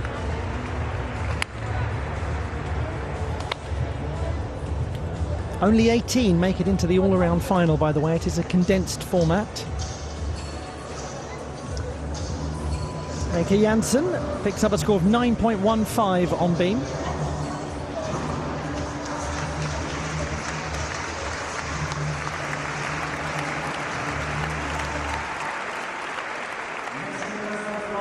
We're now watching Ceren Binesh of Turkey.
and Ceren Binesh. It's interesting to note at these World University Games that Team Türkiye has gone full US collegiate style, and they have got the other gymnasts standing on the side doing the floor choreography of the one that's performing, which those of you who watch the American university broadcasts will know is very much a feature of how things are done there. It was being led by the sort of almost team captain-like figure of Nazli Savranbashi. But it's full of character, this routine from Ceren Binesh. She was actually a medalist at the World Schools Games, the Gymnasiade, a few years ago.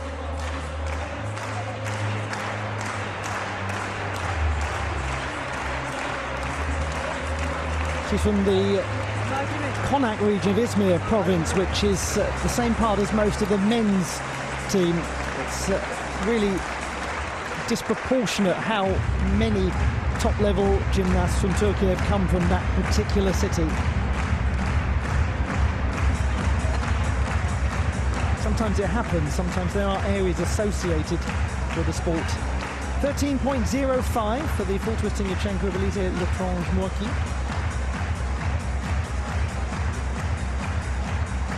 Good news that for the French, that whole rotation. Nazli Savranbashi is rewarded with 12.6 for her routine. Team spirit for Team Türkiye.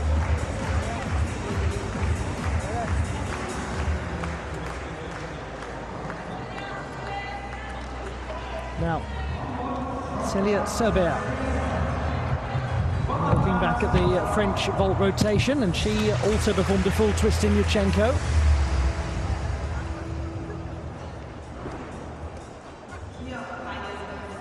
None of the French gymnasts attempting qualification for the vault final, but all of them aiming for all-around positions and for the best team result possible. The 12.95 for Sobert, an important one.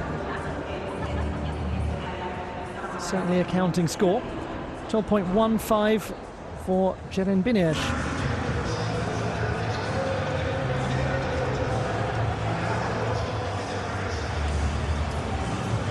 Where we find ourselves now is that the French have a strong advantage over Türkiye by close to a mark and a half, and there really is a sense actually of the top two teams moving quite far away from the rest of the pack. But France are the pace setters with one rotation to go,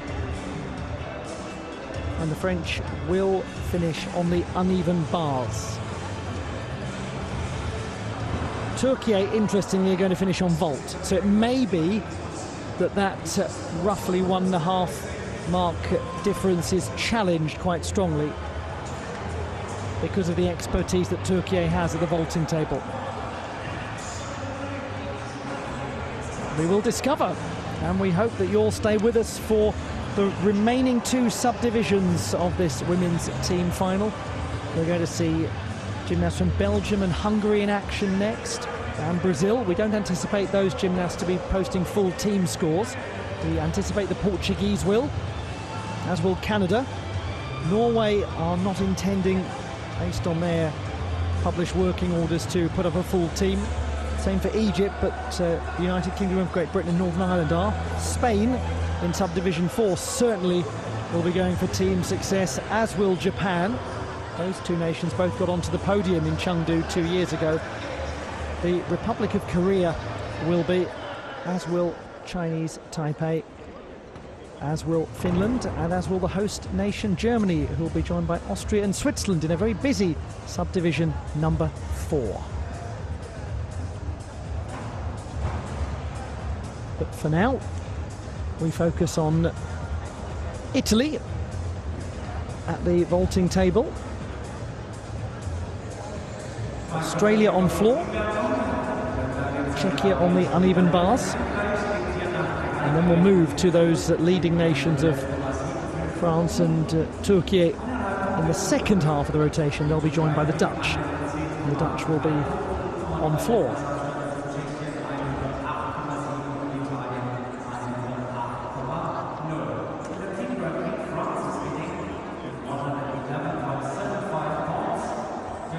The best score we've seen on floor was from Elise Letrange Mouaki, 12.9. Best vaulting performance, Celeste Mordenti of Luxembourg. The best uneven bars performance, Kate McDonald of Australia. Best beam performance, Shang Lulu of the People's Republic of China. And as I mentioned earlier, all around, also Shang Lulu, with Celeste Mordenti second and Sara Surmanova of Slovakia third.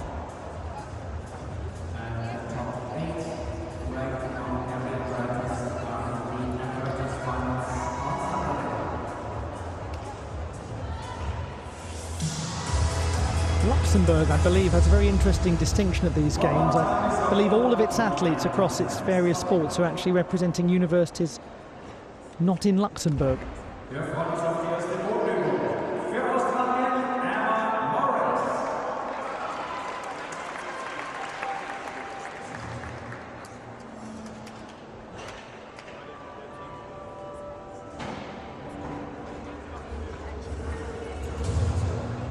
To the last rotation we go.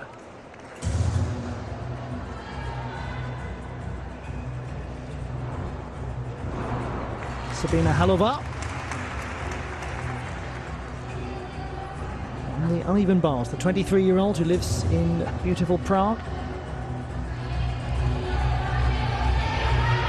Early on goes for the Stradeljäger.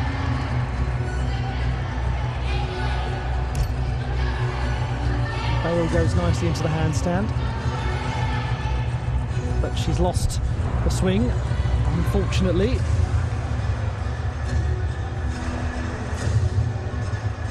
What is going to be interesting as we go through this team final, which, as I've said many times, doubles as individual qualification, is that we're going to see a lot of gymnasts from their various nations doing all-around qualifying. Sometimes 4 gymnasts on a team,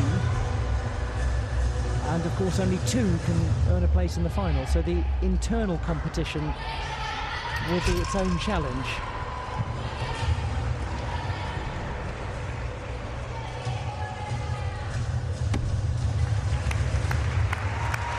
Sabina Halova has got some World Cup experience, and she has been a medalist on the uneven bars at the National Championships, most recently in 2022.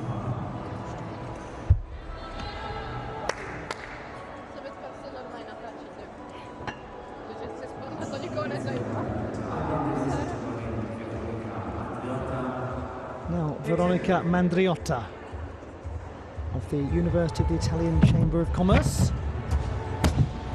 That was secure. Mercatorum University, it literally means the University of the Chambers of Commerce. It was founded in 2006, based in Rome. It has 44,000 students.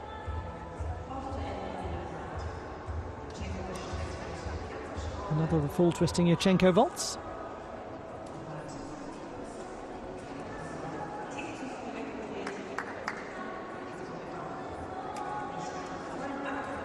It was quite a long time ago that Mandriotta made her senior international debut. 2021.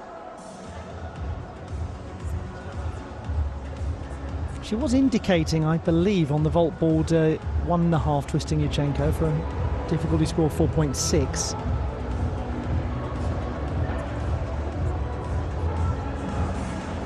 Certainly 4.2 difficulty score coming for this.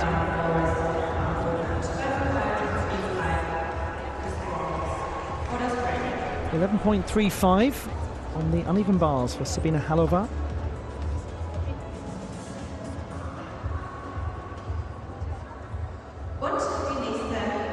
Adelaide Hooper of Griffith University.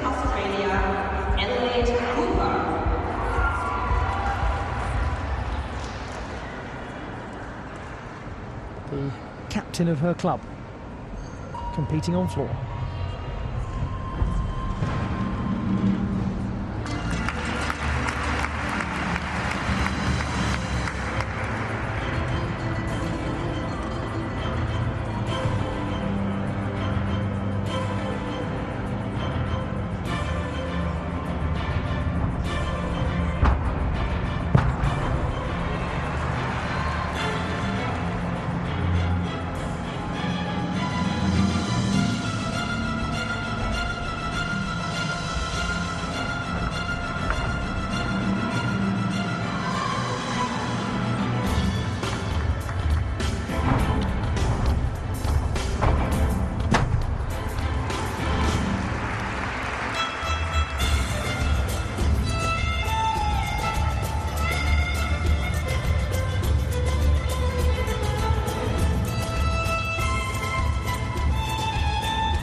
Adelaide Hooper, the gymnast from the Gold Coast suburbs.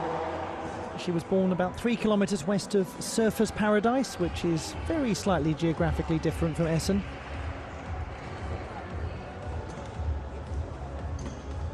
And she has been a wonderful ambassador for her part of the world, for her club.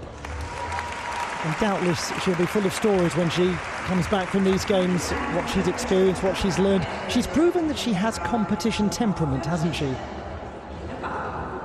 And that's one of the most important things any athlete can have.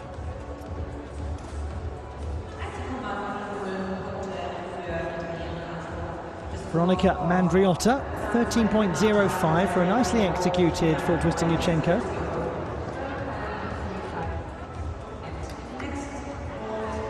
Of the University of Bologna, Carolina James from Imola in Italy.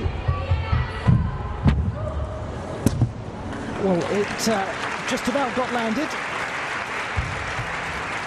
It's a little tricky in places. Let's have a second glance at this.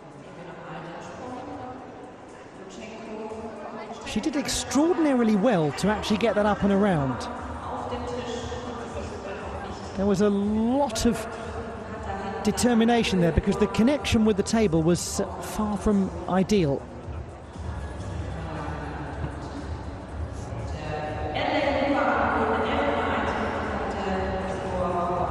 She's been competing a lot for the Biancoverdi club in her home city, in the Serie A, the Italian league, a biologist at the University of Bologna.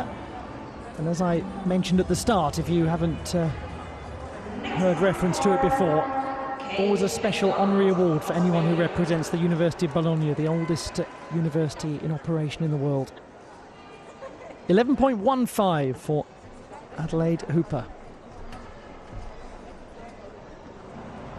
There isn't really a special honorary award, I'm just making it up, but it's important to recognise Bologna University for its great history. The Charles University in Prague, now that has an extraordinary history.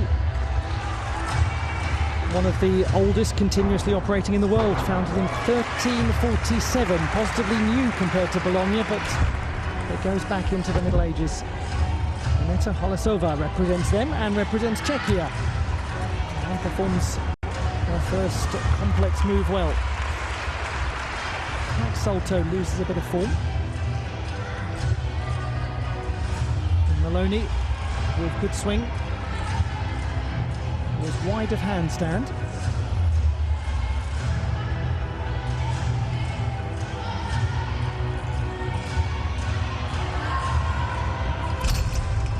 And a double layout to conclude. Very slightly piked as she landed, but recovered it quickly. Hope she's okay, because that left leg is very heavily taped and she's walking quite gingerly. Really attacked Makachev.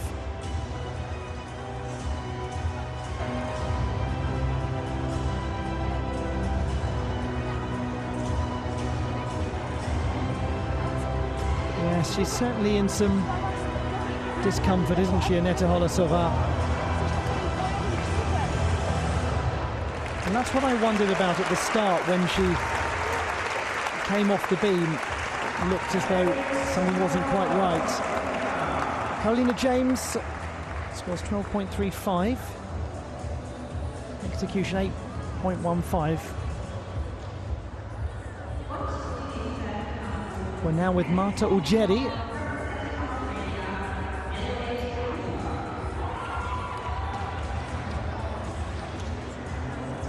Another gymnast representing one of the oldest universities in the world, Pavia, 1361. And another full twisting Yurchenko vault.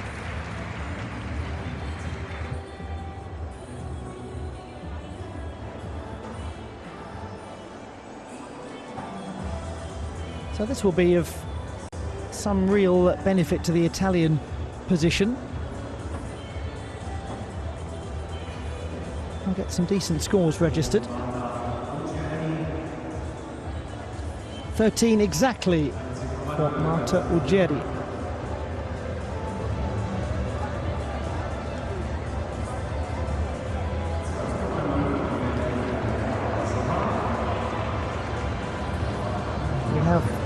one half of a rotation still to bring you, and then it will be the conclusion of the opening subdivision of the team competition. It's the second subdivision of all women's qualification. 12 for Aneta Holasova.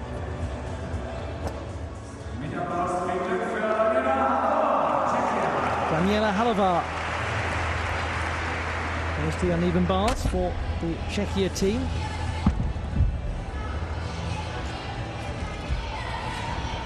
Domestically, this hasn't been her strongest apparatus. She's been a medalist in everything else at the national championships.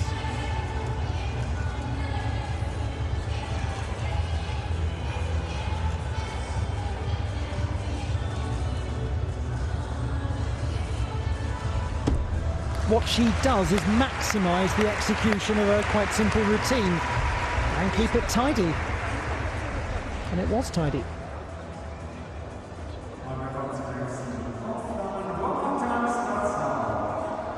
She was pretty convincingly into handstand, going from high to low. It hasn't got the big release move that we've seen from others, but it had a good amount of control.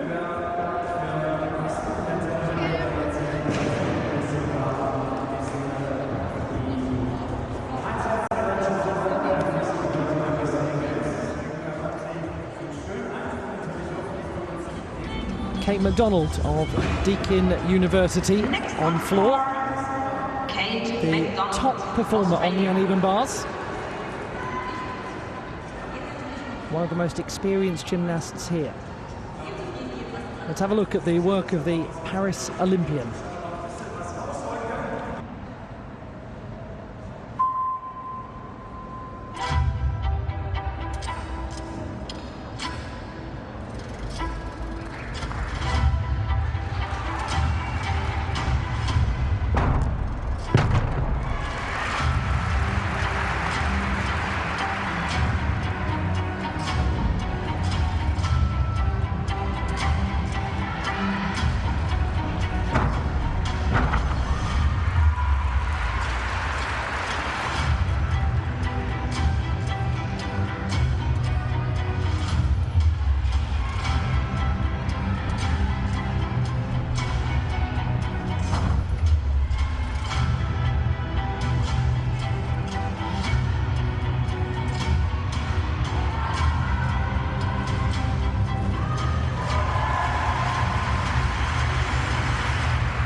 The final performance in qualification and in this team final from Kate MacDonald of Australia.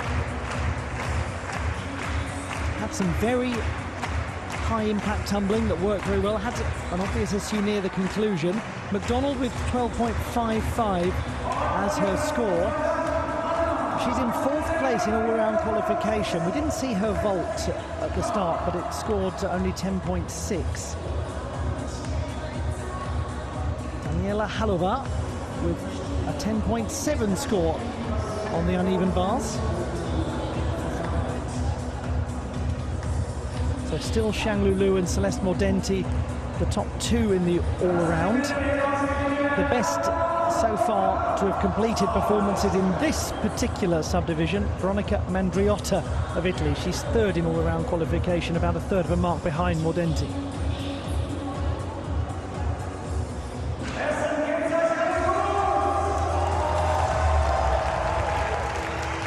Well done to all who've made the journey to support,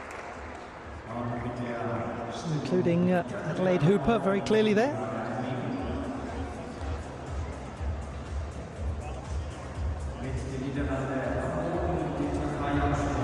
Now we move to an important part of this subdivision, because we're looking at France, the leaders. They're on the uneven bars, and Turkey are on the vault. The French defending about a mark and a half's advantage. Celia Serber begins for them. Height Jaeger. Pat Salto. Maloney. Doing a somersault.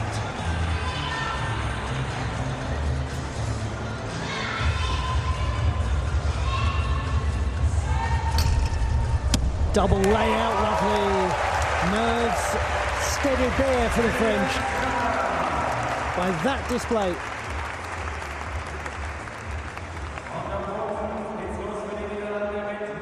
Nice conclusion.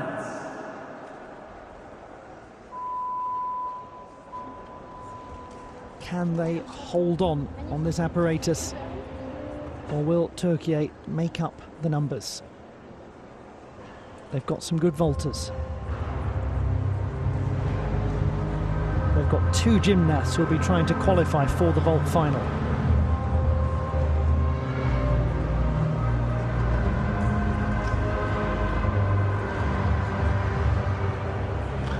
We might be expecting to see some 4.2, 4.4 sort of difficulty vaults.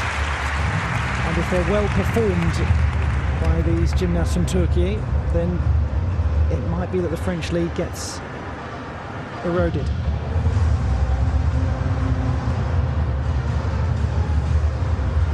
Bilge Tahan,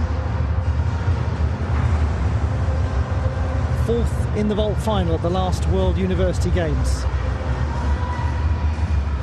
She's been in the top 5 at the European Championships on this apparatus too. Absolutely knows what she's doing.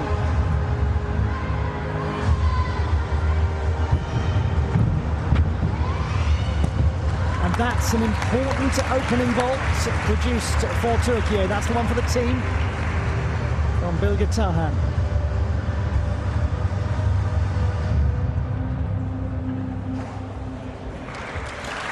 And it was quite a tidy full twisting Yurchenko vault.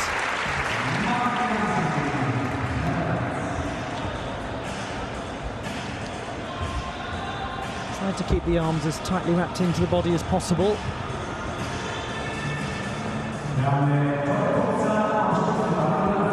This ought to be a pretty decent score. Maybe up and around the 13 mark. Celia Serber with a 13.6. That is hugely important for the French team. Hugely important.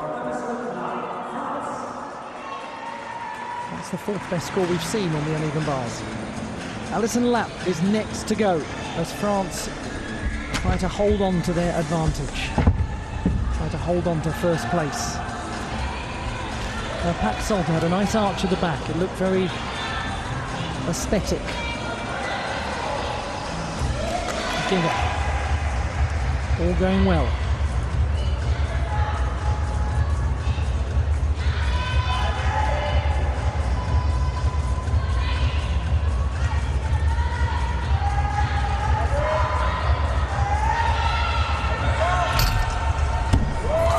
Sense of swing, easy to watch, one felt confident. Oh, well done, Alison Lapp. Just all over well done in every aspect of this competition and in every aspect of life to get here. To have been through difficult experiences,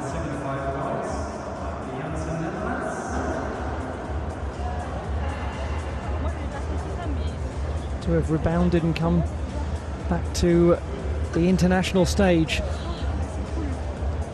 and to be somebody who wants to give voices to others too. 13 for Bilge Tahan. So far so good for France. We're watching Misha Marchena of the Netherlands on floor. Bronze medalist on beam at the National Championships very recently. She had a great competition.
What a lovely gymnast to watch on floor.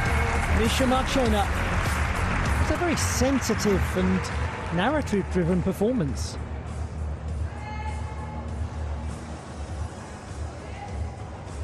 Extremely bright individual, hard-working academically, graduating in a couple of years' time in business administration at the Fontys University of Applied Sciences. It's one of the most well-regarded institutions of its kind in the Netherlands.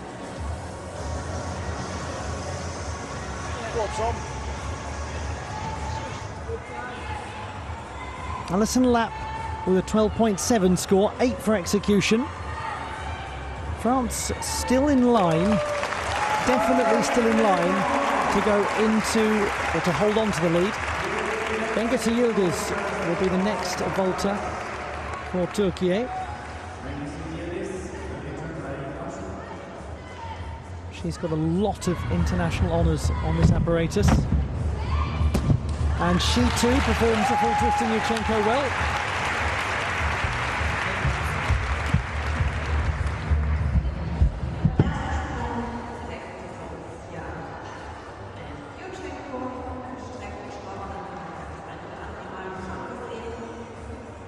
They are making for a very interesting combination, the French and Turkish teams, chasing top spot at the end of the opening subdivision, and you just never know. You just never know.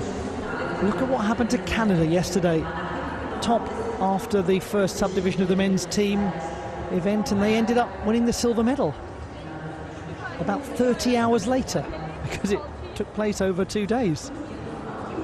There won't be as long a wait for the women because it's a one-day event. We have 4 subdivisions packed into one day for the women, with the subdivisions naturally being shorter for the women by 2 apparatus than they are for the men.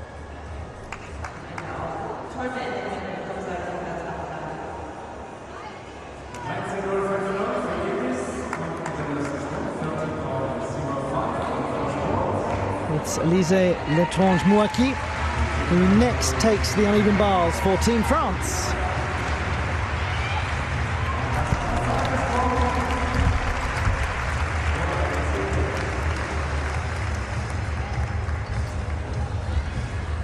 Gets through her Jaeger.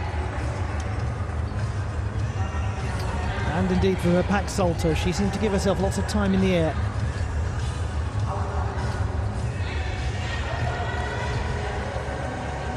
Lovely move up into handstand.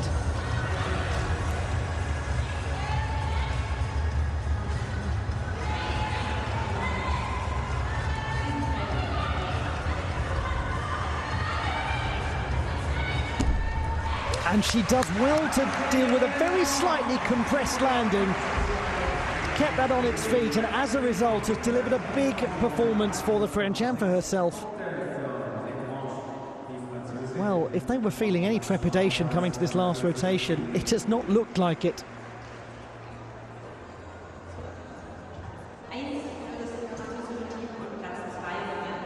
That is going to help her all-around case.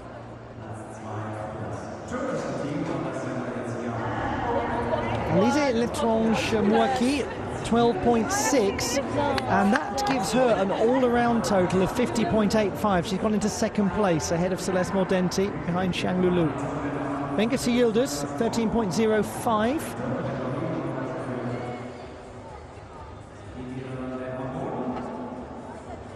And I can tell you that the French are going to hold on to top spot.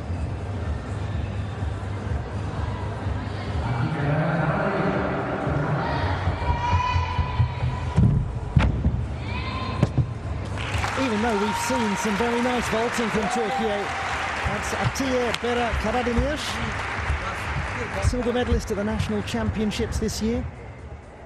Last year she was the champion on vault and also at the Turkish team championships. And she'll be very useful in years to come as well, because she's a student of coach education at Bolu Abant İzzet Baysal University. So she's obviously thinking about what she can do to bring through the next set of athletes, even at the age of 18. Only vaulting, and she will go for a second time. But our focus is on the team event. I can tell you that there are 2 gymnasts from Turkey in the top 5 on vault so far. Bilge Tarhan is the slightly stronger of the 2.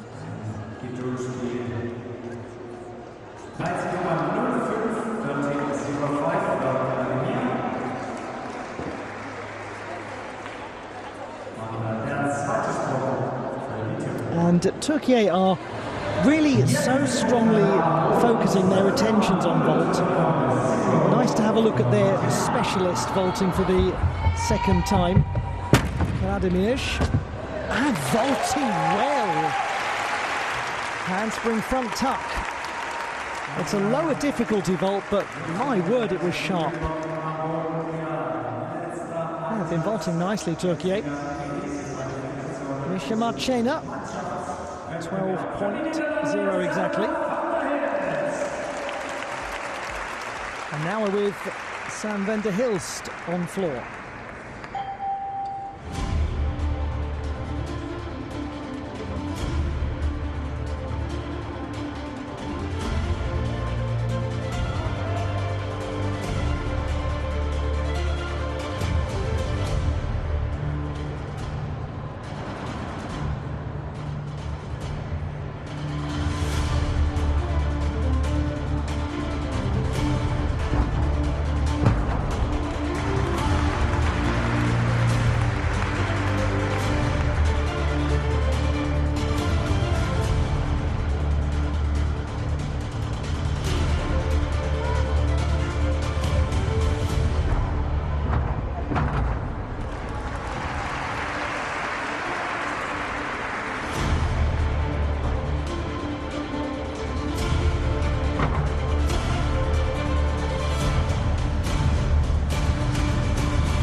Really nice to get to see Sam van der Hilst on an apparatus that's been a strong focus for her this year.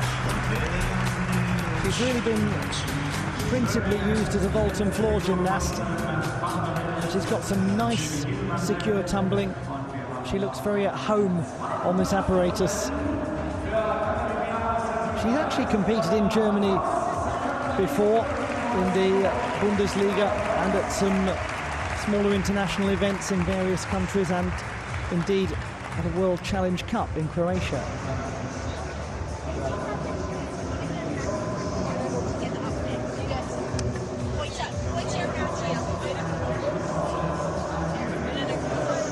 Great effort from the Dutch team. Their level of experience doesn't compare to the likes of Turkey. They've made the best of what they have. 13.05 for Karademir's. Good vault score for Turkey. I can also tell you that she's the best of the 3 vaulters from her nation. She's in second place in vault qualification, ahead of Bilge Tarhan on tie-break criteria. So Bengüsü Yıldız, who's 5th in vault qualifying at the moment, will miss out.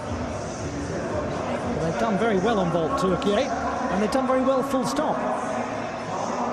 10.8 for Sam van der Hilst.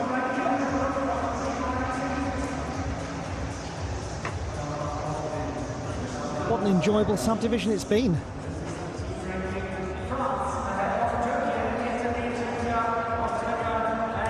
We wondered if Turkey might be able to make up the numbers. They got close, but France held on courtesy of some great uneven bars performances. This is how it looks after Subdivision 2, the first subdivision of the women's team final. France are the pace setters, the trend setters, and the ones to beat. Turkey in second place, Italy in third. But quite a gap between second and third. really France is going to be the focus now going into the next subdivision. Who will be able to surpass them? Many are going to try. We've got lots of teams still to come. We've got lots of gymnastics still to come, and lots of entertainment still to come at the Rhine-Ruhr World University Games of 2025. We're going to leave you with a look back at the best moments of Subdivision 2 before we look ahead to Subdivision 3.